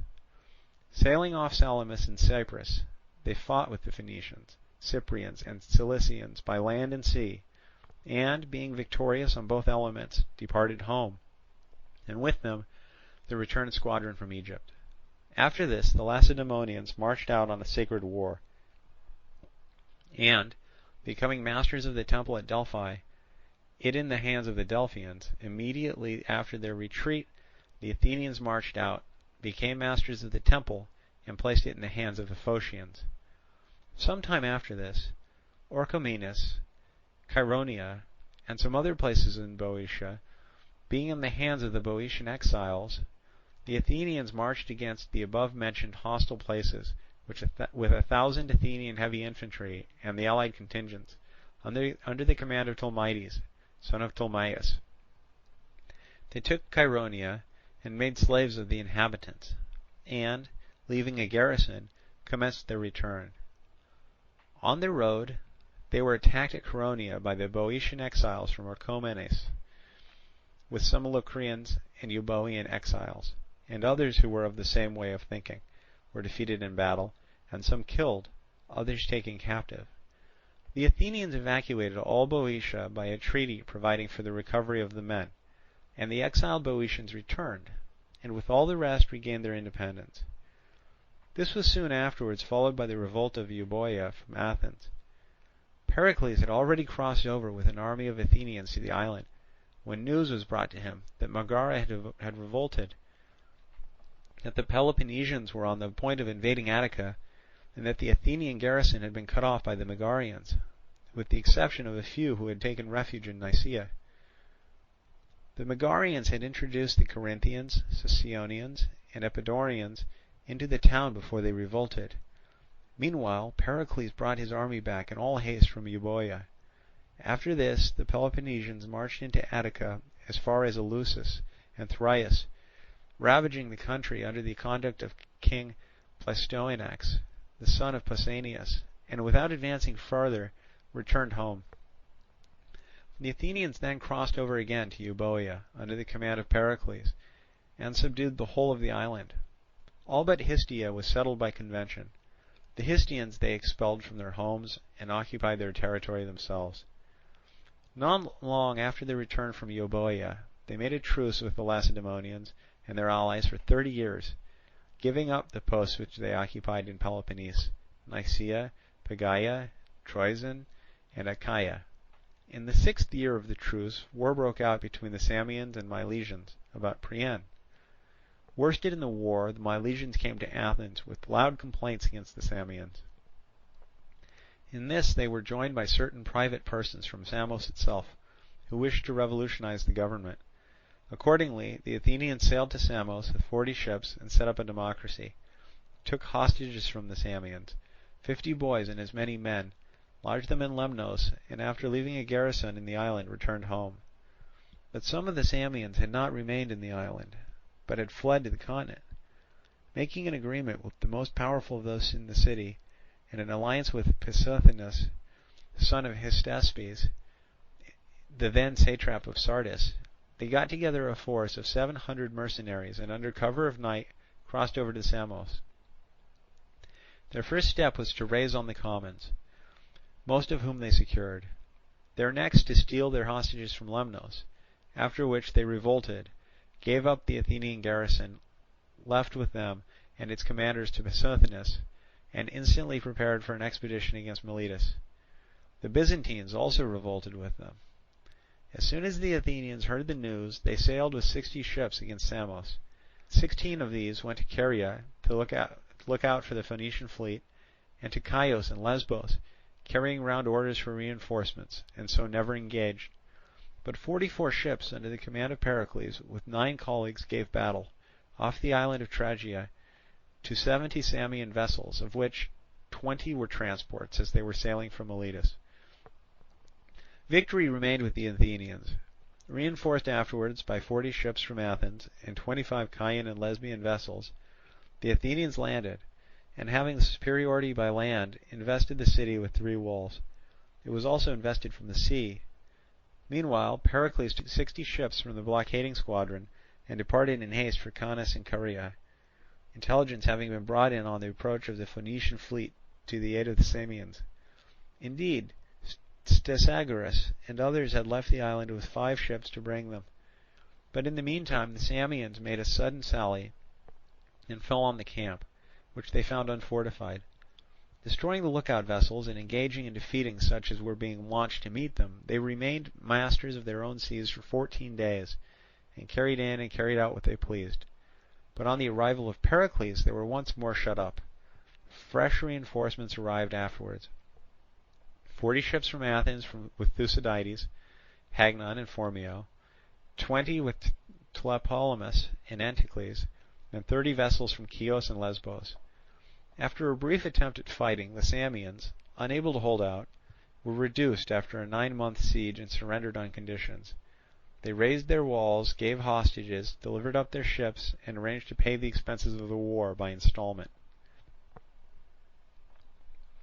The Byzantines also agreed to be subject as before. This is the end of chapter 4.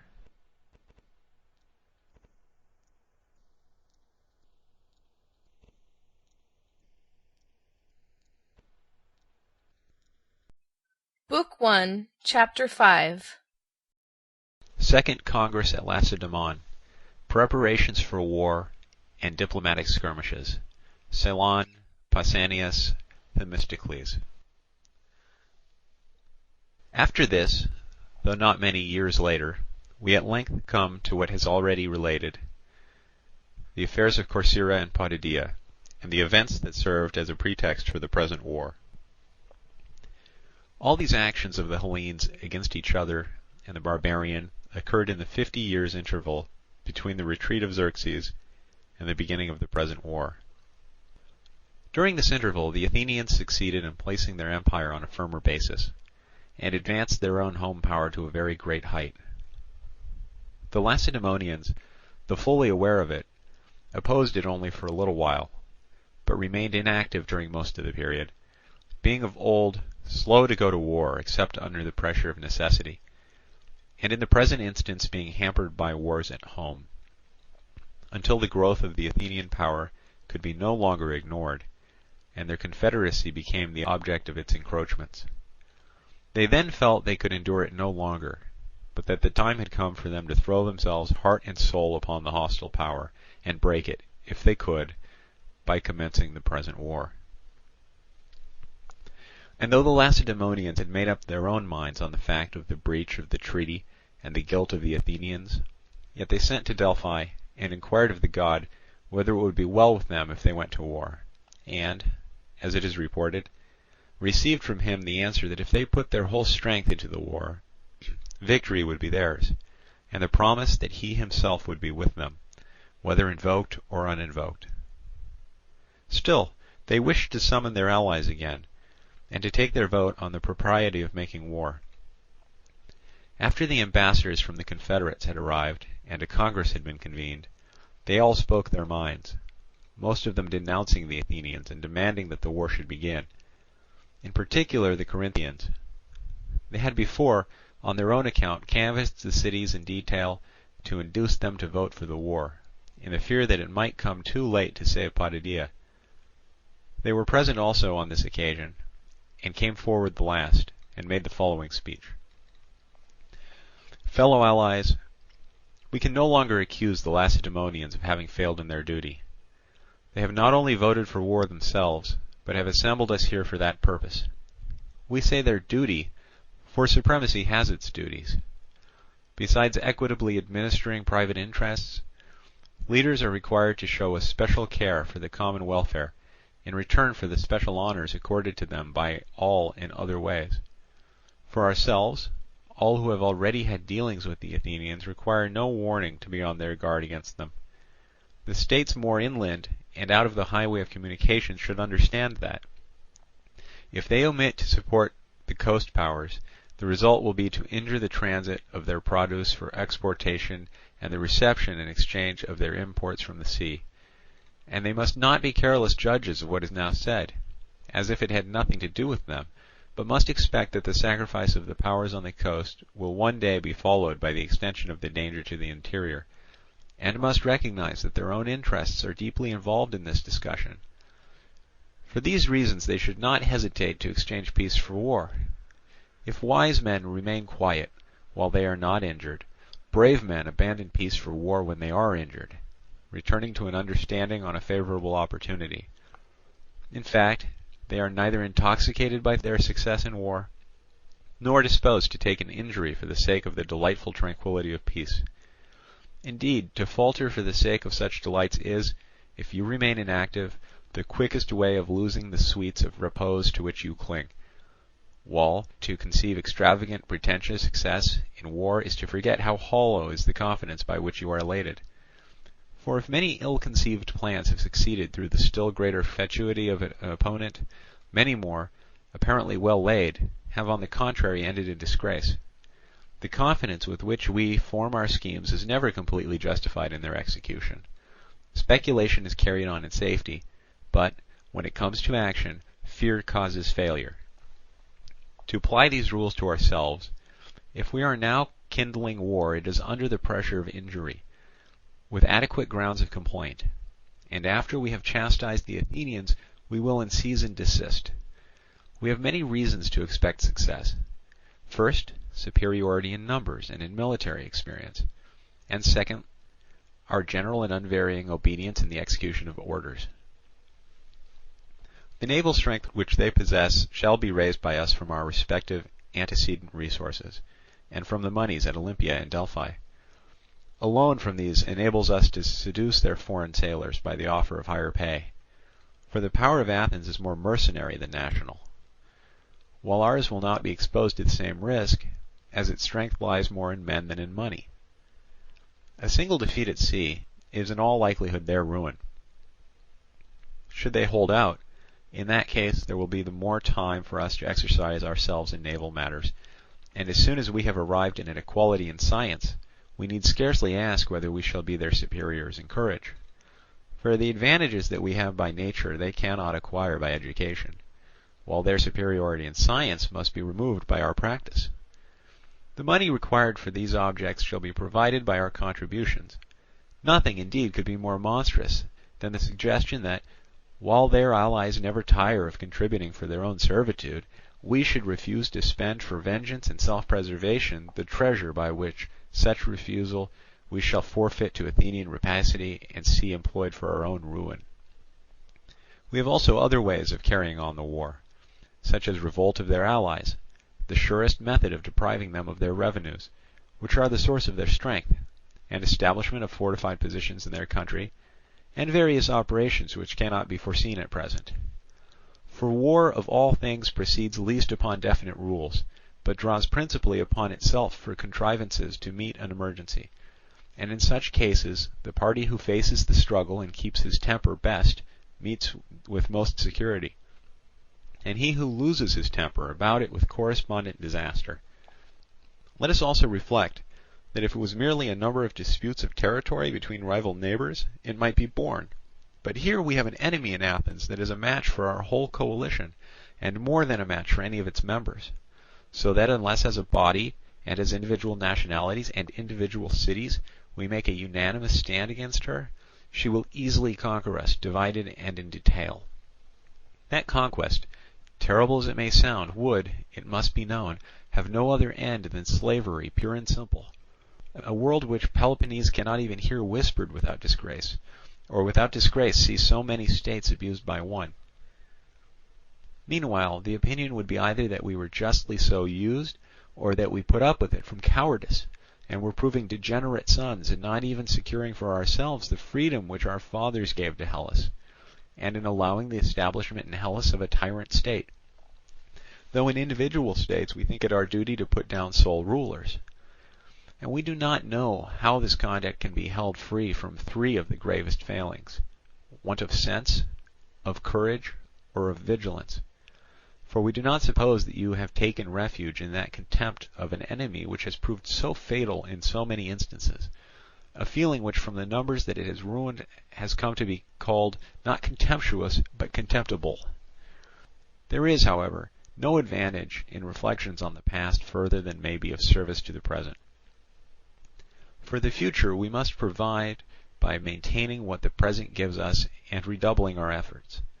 It is hereditary to us to win virtue as the fruit of labour, and you must not change the habit, even though you should have a slight advantage in wealth and resources. For it is not right that what was won in want should be lost in plenty. No, we must boldly advance to the war for many reasons. The god has commanded it and promised to be with us, and the rest of Hellas will all join in the struggle, part from fear, part from interest. You will be the first to break a treaty, which the god, in advising us to go to war, judges to be violated already, but rather to support a treaty that has been outraged. Indeed, treaties are broken not by resistance, but by aggression. Your position, therefore, from whatever quarter you may view it, will amply justify you in going to war. And this step we recommend in the interests of all, bearing in mind that identity of interest is the surest of bonds, whether between states or individuals. Delay not, therefore, to assist Potidæa, a Dorian city besieged by Ionians, which is quite a reversal of the order of things, nor to assert the freedom of the rest. It is impossible for us to wait any longer when waiting can only mean immediate disaster for some of us, and, if it comes to be known that we have conferred but do not venture to protect ourselves, like disaster in the near future for the rest. Delay not, fellow allies, but Convinced of the necessity of the crisis and the wisdom of this council, vote for the war, undeterred by its immediate terrors, but looking beyond to the lasting peace by which it will be succeeded. Out of war peace gains fresh stability, but to refuse to abandon repose for war is not so sure a method of avoiding danger. We must believe that the tyrant city that has been established in Hellas has been established against all alike, with a program of universal empire, part fulfilled, part in contemplation. Let us not attack and reduce it, and win future security for ourselves and freedom for the Hellenes who are now enslaved. Such were the words of the Corinthians. The Lacedaemonians, having now heard all give their opinion, took the vote of all the allied states present in order, great and small alike, and the majority voted for war. This decided, it was still impossible for them to commence at once, from their want of preparation, but it was resolved that the means requisite were to be procured by the different states, and that there was to be no delay. And indeed, in spite of the time occupied with the necessary arrangements, less than a year elapsed before Attica was invaded, and the war openly begun. This interval was spent in sending embassies to Athens, charged with complaints, in order to obtain as good a pretext for war as possible, in the event of her paying no attention to them. The first Lacedaemonian assembly was to order the Athenians to drive out the curse of the goddess, the history of which is as follows. In former generations there was an Athenian of the name of Cylon, a victor at the Olympic games, of good birth and powerful position, who had married a daughter of Theagenes, a Megarian, at that time tyrant of Megara. Now this Cylon was inquiring at Delphi, when he was told by the god to seize the Acropolis of Athens on the grand festival of Zeus. Accordingly, procuring a force from Theagenes, and persuading his friends to join him, when the Olympic festival in Peloponnese came, he seized the Acropolis, with the intention of making himself tyrant, thinking that this was the grand festival of Zeus, and also an occasion appropriate for a victor at the Olympic games. Whether the grand festival that was meant was in Attica or elsewhere was a question which he never thought of, and which the oracle did not offer to solve. For the Athenians also have a festival which is called the grand festival of Zeus, Mylikios or Gracious, or also the Diasia. It is celebrated outside the city, and the whole people sacrifice not real victims, but a number of bloodless offerings peculiar to the country. However, fancying he had chosen the right time, he made the attempt. As soon as the Athenians perceived it, they flocked in, one and all, from the country, and sat down, and laid siege to the citadel. But as time went on, weary of the labour of the blockade, most of them departed, the responsibility of keeping guard being left to the 9 archons, with plenary powers to arrange everything according to their good judgment. It must be known that at that time most political functions were discharged by the 9 archons. Meanwhile, Cylon and his besieged companions were distressed for want of food and water. Accordingly, Cylon and his brother made their escape, but the rest, being hard pressed and sometimes even dying of famine, seated themselves as suppliants at the altar in the Acropolis. The Athenians, who were charged with the duty of keeping guard, when they saw them at the point of death in the temple, raised them up on the understanding that no harm should be done to them, led them out, and slew them. Some, who as they passed by took refuge at the altars of the awful goddesses, were dispatched on the spot. From this deed the men who killed them were called accursed and guilty against the goddess, they and their descendants. Accordingly, these cursed ones were driven out by the Athenians, driven out again by Cleomenes of Lacedaemon and an Athenian faction. The living were driven out, and the bones of the dead were taken up. Thus they were cast out. For all that, they came back afterwards, and their descendants are still in the city. This then was the curse that the Lacedaemonians ordered them to drive out. They were actuated primarily, as they pretended, by a care for the honour of the gods, but they also knew that Pericles, son of Xanthippus, was connected with the curse on his mother's side, and they thought that this banishment would materially advance their designs on Athens. Not that they really hoped to succeed in procuring this. They rather thought to create a prejudice against him in the eyes of his countrymen, from the feeling that the war would be partly caused by his misfortune. For being the most powerful man of his time, and the leading Athenian statesman, he opposed the Lacedaemonians in everything, and would have no concessions, but ever urged the Athenians on to war. The Athenians retorted by ordering the Lacedaemonians to drive out the curse of Taenarus. The Lacedaemonians had once raised up some Helot suppliants from the temple of Poseidon at Taenarus, led them away and slain them, for which they believed the great earthquake at Sparta to have been a retribution. The Athenians also ordered them to drive out the curse of the goddess of the brazen house, the history of which is as follows. After Pausanias, the Lacedaemonian had been recalled by the Spartans from his command in the Hellespont. This is his first recall, and had been tried by them and acquitted. Not being again sent out in public capacity, he took a galley of Hermione on his own responsibility, without the authority of the Lacedaemonians, and arrived as a private person in the Hellespont. He came ostensibly for the Hellenic War, really to carry on his intrigues with the king, which he had begun before his recall, being ambitious of reigning over Hellas. The circumstance which first enabled him to lay the king under an obligation, and to make a beginning of the whole design, was this. Some connections and kinsmen of the king had been taken in Byzantium on its capture from the Medes, when he was first there, after the return from Cyprus. These captives he sent off to the king without the knowledge of the rest of the allies, the account being that they had escaped from him. He managed this with the help of Gongylus, an Eretrian, whom he had placed in charge of Byzantium and the prisoners. He also gave Gongylus a letter for the king, the contents of which were as follows, as was afterwards discovered. Pausanias, the general of Sparta, anxious to do you a favour, sends you these, his prisoners of war. I propose also, with your approval, to marry your daughter, and to make Sparta and the rest of Hellas subject to you. I may say I think I am able to do this, with your cooperation. Accordingly, if any of this please you, send a safe man to the sea, through whom we may in future conduct our correspondence. This was all that was revealed in the writing, and Xerxes was pleased with the letter. He sent off Artabazus, son of Pharnaces, to the sea with orders to supersede Megabates, the previous governor in the satrapy of Daskylion, and to send over as quickly as possible to Pausanias at Byzantium a letter which he entrusted to him, to show him the royal signet, and to execute any commission which he might receive from Pausanias on the king's matters with all care and fidelity. Artabazus, on his arrival, carried the king's orders into effect, and sent over the letter, which contained the following answer.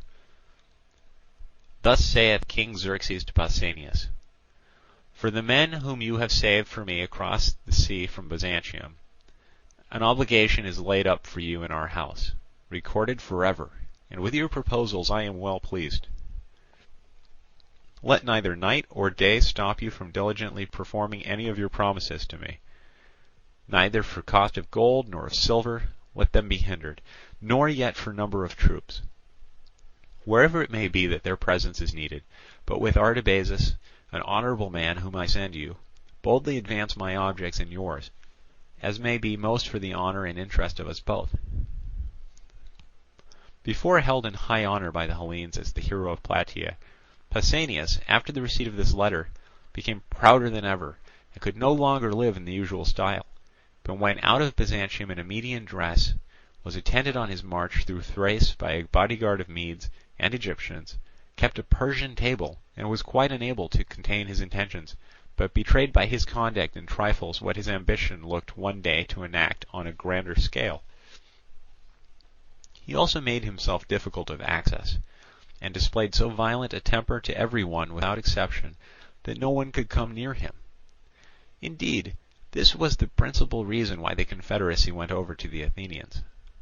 The above-mentioned conduct, coming to the ears of the Lacedaemonians, occasioned his first recall, and after his second voyage out in the ship of Hermione, without their orders, he gave proofs of similar behaviour. Besieged and expelled from Byzantium by the Athenians, he did not return to Sparta, but news came that he had settled at Colonae in the Troad, and was intriguing with the barbarians, and that his stay there was for no good purpose. And the ephors, no longer hesitating, sent him a herald and a sick tale, with orders to accompany the herald or be declared a public enemy. Anxious above everything to avoid suspicion, and confident that he could quash the charge by means of money, he returned a second time to Sparta.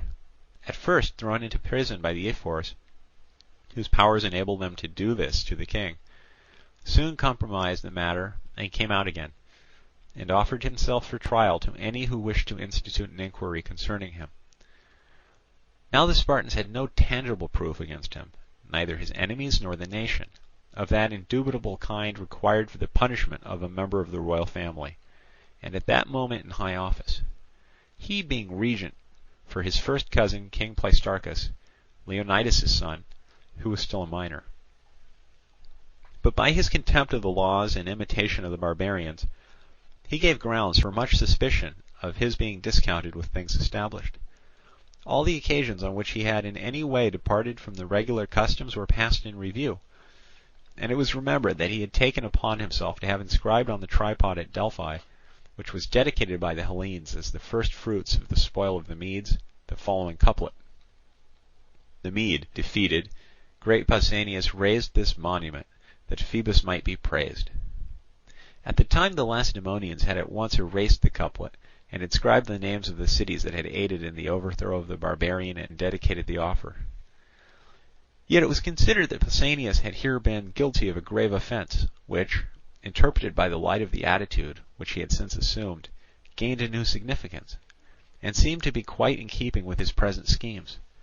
Besides, they were informed that he was even intriguing with the Helots, and such indeed was the fact, for he promised them freedom and citizenship if they would join him in the insurrection, and would help him to carry out his plans to the end.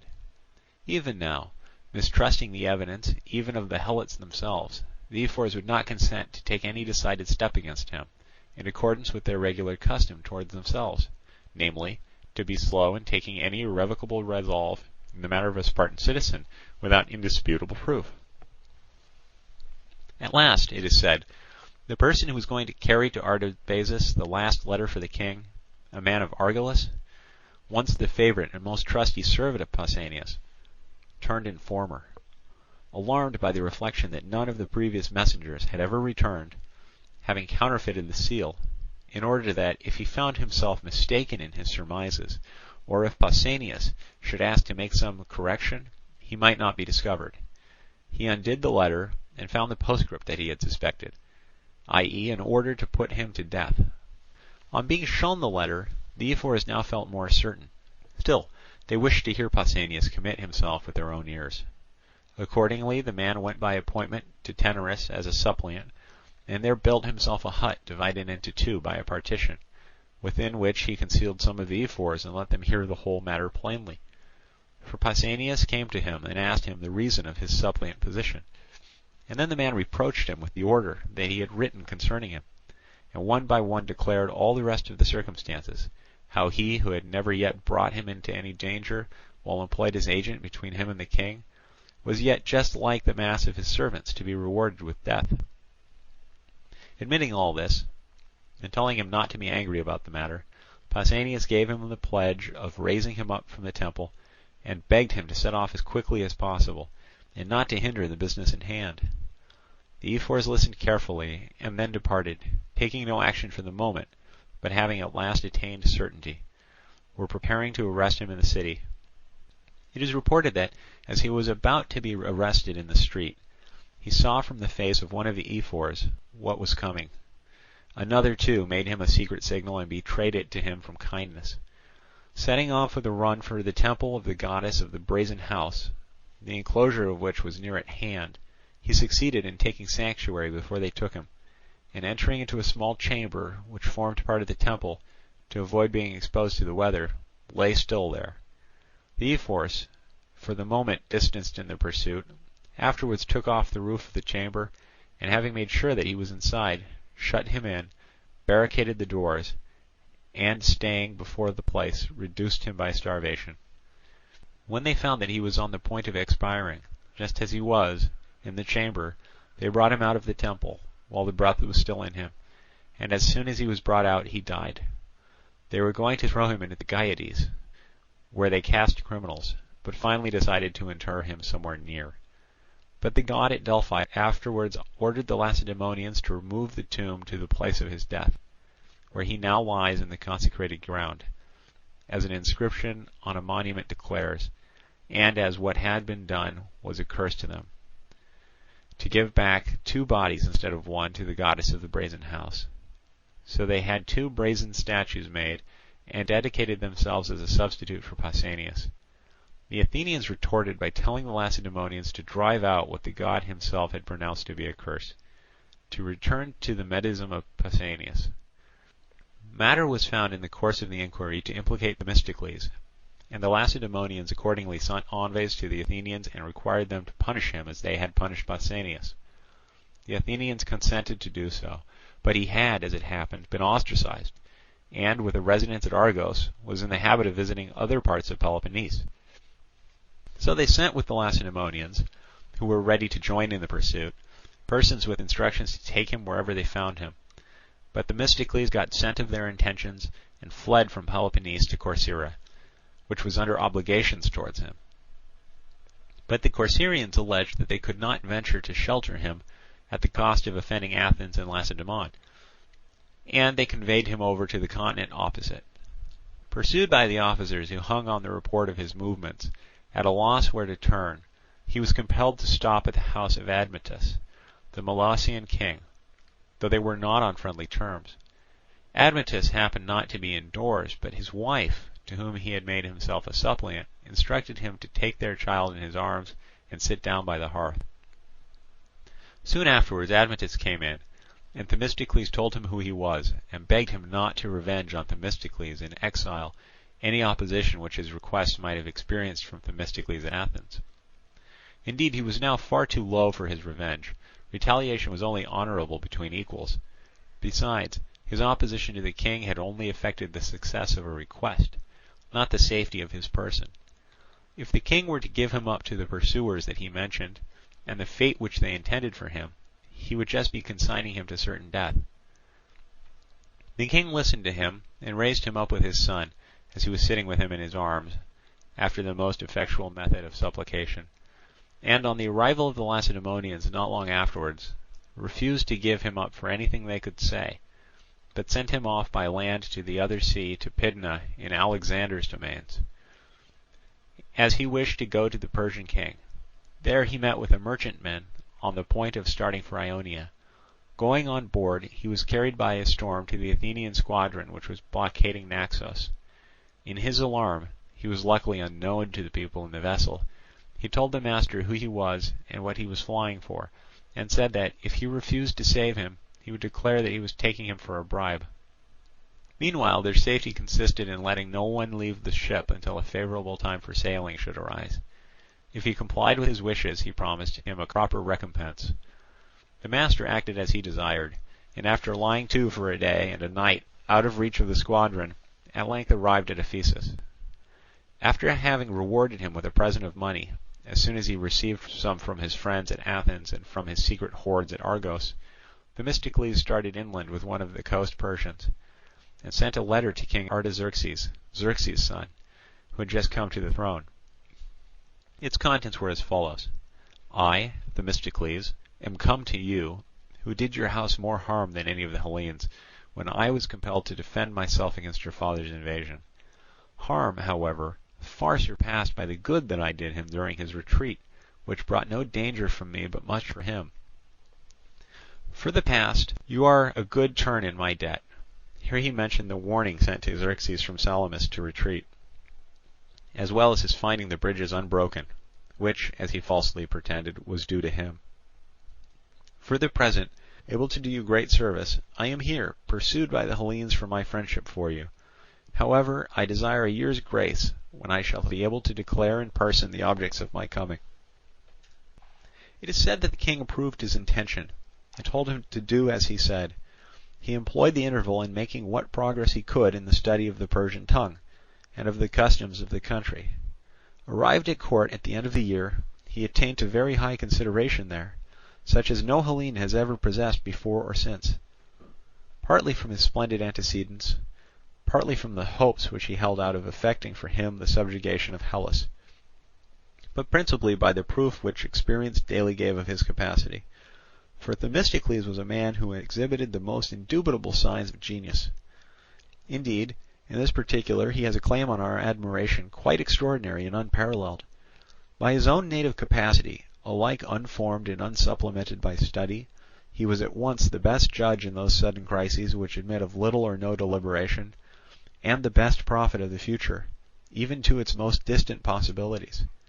An able theoretical expositor of all that came within the sphere of his practice, he was not without the power of passing an adequate judgment in matters in which he had no experience. He could also excellently divine the good and evil which lay hid in the unseen future. In fine, whether we consider the extent of his natural powers, or the slightness of his application, this extraordinary man must be allowed to have surpassed all others in the faculty of intuitively meeting an emergency. Disease was the real cause of his death, though there is a story of his having ended his life by poison, on finding himself unable to fulfill his promises to the king. However this may be, there is a monument to him in the marketplace of Asiatic Magnesia. He was governor of the district, the king having given him Magnesia, which brought in 50 talents a year, for bread, Lampsacus, which was considered to be the richest wine country, for wine, and Myos for other provisions. His bones, it is said, were conveyed home by his relatives in accordance with his wishes, and interred in Attic ground.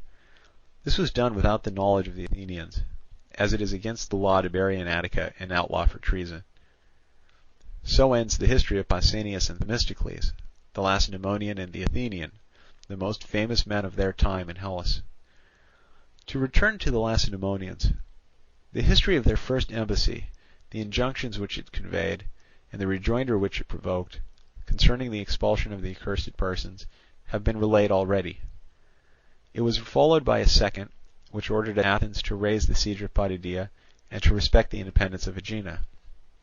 Above all, it gave her most distinctly to understand that war might be prevented by the revocation of the Megara decree, excluding the Megarians from the use of Athenian harbours and of the market of Athens. But Athens was not inclined either to revoke the decree or to entertain their other proposals. She accused the Megarians of pushing their cultivation into the consecrated ground and the unenclosed land on the border, and of harbouring her runaway slaves. At last an embassy arrived with the Lacedaemonian ultimatum. The ambassadors were Ramphius, Melesippus, and Agasander.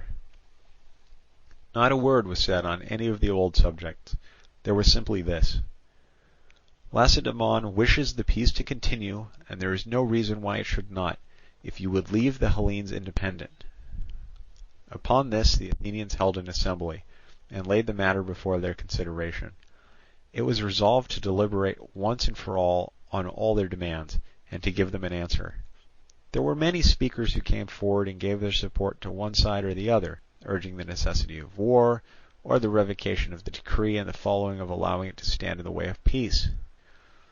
Among them came Pericles, son of Xanthippus, the first man of his time at Athens, ablest alike in counsel and in action, and gave the following advice: There is one principle, Athenians, which I hold to through everything, and that is the principle of no concession to the Peloponnesians. I know that the spirit which inspires men while they are being persuaded to make war is not always retained in action, that as circumstances change, resolutions change. Yet I see that now, as before, the same, almost literally the same, counsel is demanded of me, and I put it to those of you who are allowing yourselves to be persuaded to support the national resolves even in the case of reverses, or to forfeit all credit for their wisdom in the event of success. For sometimes the course of things is as arbitrary as the plans of man. Indeed, this is why we usually blame chance for whatever does not happen as we expected. Now it was clear before that Lacedaemon entertained designs against us. It is still more clear now. The treaty provides that we shall mutually submit our differences to legal settlement, and that we shall meanwhile each keep what we have. Yet the Lacedaemonians never yet made us any such offer, never yet would accept from us any such offer. On the contrary, they wish complaints to be settled by war instead of by negotiation. and in the end we find them here dropping the tone of expostulation and adopting that of command. They order us to raise the siege of Potidæa, to let Aegina to be independent, to revoke the Megara decree, and they conclude with an ultimatum warning us to leave the Hellenes independent. I hope that you will none of you think that we shall be going to war for a trifle, if we refuse to revoke the Megara decree, which appears in front of their complaints, and the revocation of which is to save us from war, or let any feeling of self-reproach linger in your minds, as if you went to war for slight cause. Why, this trifle contains the whole seal and trial of your resolution. If you give way, you will instantly have to meet some greater demand, as having been frightened into obedience in the first instance, while a firm refusal will make them clearly understand that they must treat you more as equals. Make your decision therefore at once, either to submit before you are harmed, or if we are to go to war, as I for one think we ought, to do so without caring whether the ostensible cause be great or small, resolved against making concessions or consenting to a precarious tenure of our possessions. For all claims from an equal, urged upon a neighbour as commands before any attempt at legal settlement, be they great or be they small, have only one meaning, and that is slavery. As to the war and the resources of either party, a detailed comparison will not show you the inferiority of Athens. Personally engaged in the cultivation of their land, without funds either private or public, the Peloponnesians are also without experience in long wars across sea, from the strict limit which poverty imposes on their attacks upon each other. Powers of this description are quite incapable of either manning a fleet or sending out an army. They cannot afford the absence from their homes, the expenditure from their own funds, and besides, they have not command of the sea. Capital, it must be remembered, maintains a war more than forced contributions. Farmers are a class of men that are always more ready to serve in person than in purse. Confident that the former will survive the dangers, they are by no means so sure that the latter will not be prematurely exhausted, especially if the war lasts longer than they expect, which it very likely will. In a single battle, the Peloponnesians and their allies may be able to defy all Hellas, but they are incapacitated from carrying on a war against a power different in character from their own, by the want of the single council chamber requisite to prompt and vigorous action, and the substitution of a diet composed of various races, in which every state possesses an equal vote, and each presses its own ends, a condition of things which generally results in no action at all. The great wish of some is to avenge themselves on some particular enemy, the great wish of others to save their own pocket. Slow in assembling, they devote a very small fraction of the time to the considerations of any public object, most of it to the prosecution of their own objects. Meanwhile, each fancies that no harm will come of his neglect, that it is the business of somebody else to look after this matter or that, and so, by the same notion being entertained by all separately, the common cause imperceptibly decays. But the principal point is the hindrance that they will experience from the want of money.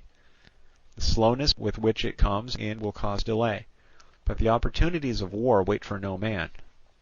Again, we need not be alarmed either at the possibility of their raising fortifications in Attica, or at their navy. It would be difficult for any system of fortifications to establish a rival city, even in time of peace, much more surely in an enemy's country, with Athens just as much fortified against it as it against Athens.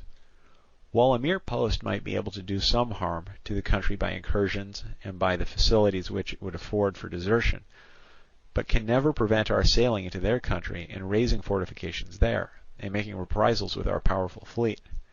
For our naval skill is of more use to us for service on land than their military skill for service at sea. Familiarity with the sea they will not find an easy acquisition. If you who have been practising at it ever since the Median invasion have not yet brought it to perfection, is there any chance of anything considerable being effected by an agricultural, unseafaring population, who will besides be prevented from practising by the constant presence of strong squadrons of observation from Athens? With a small squadron they might hazard an engagement, encouraging their ignorance by numbers, but the restraint of a strong force will prevent their moving, and through want of practice they will grow more clumsy and consequently more timid.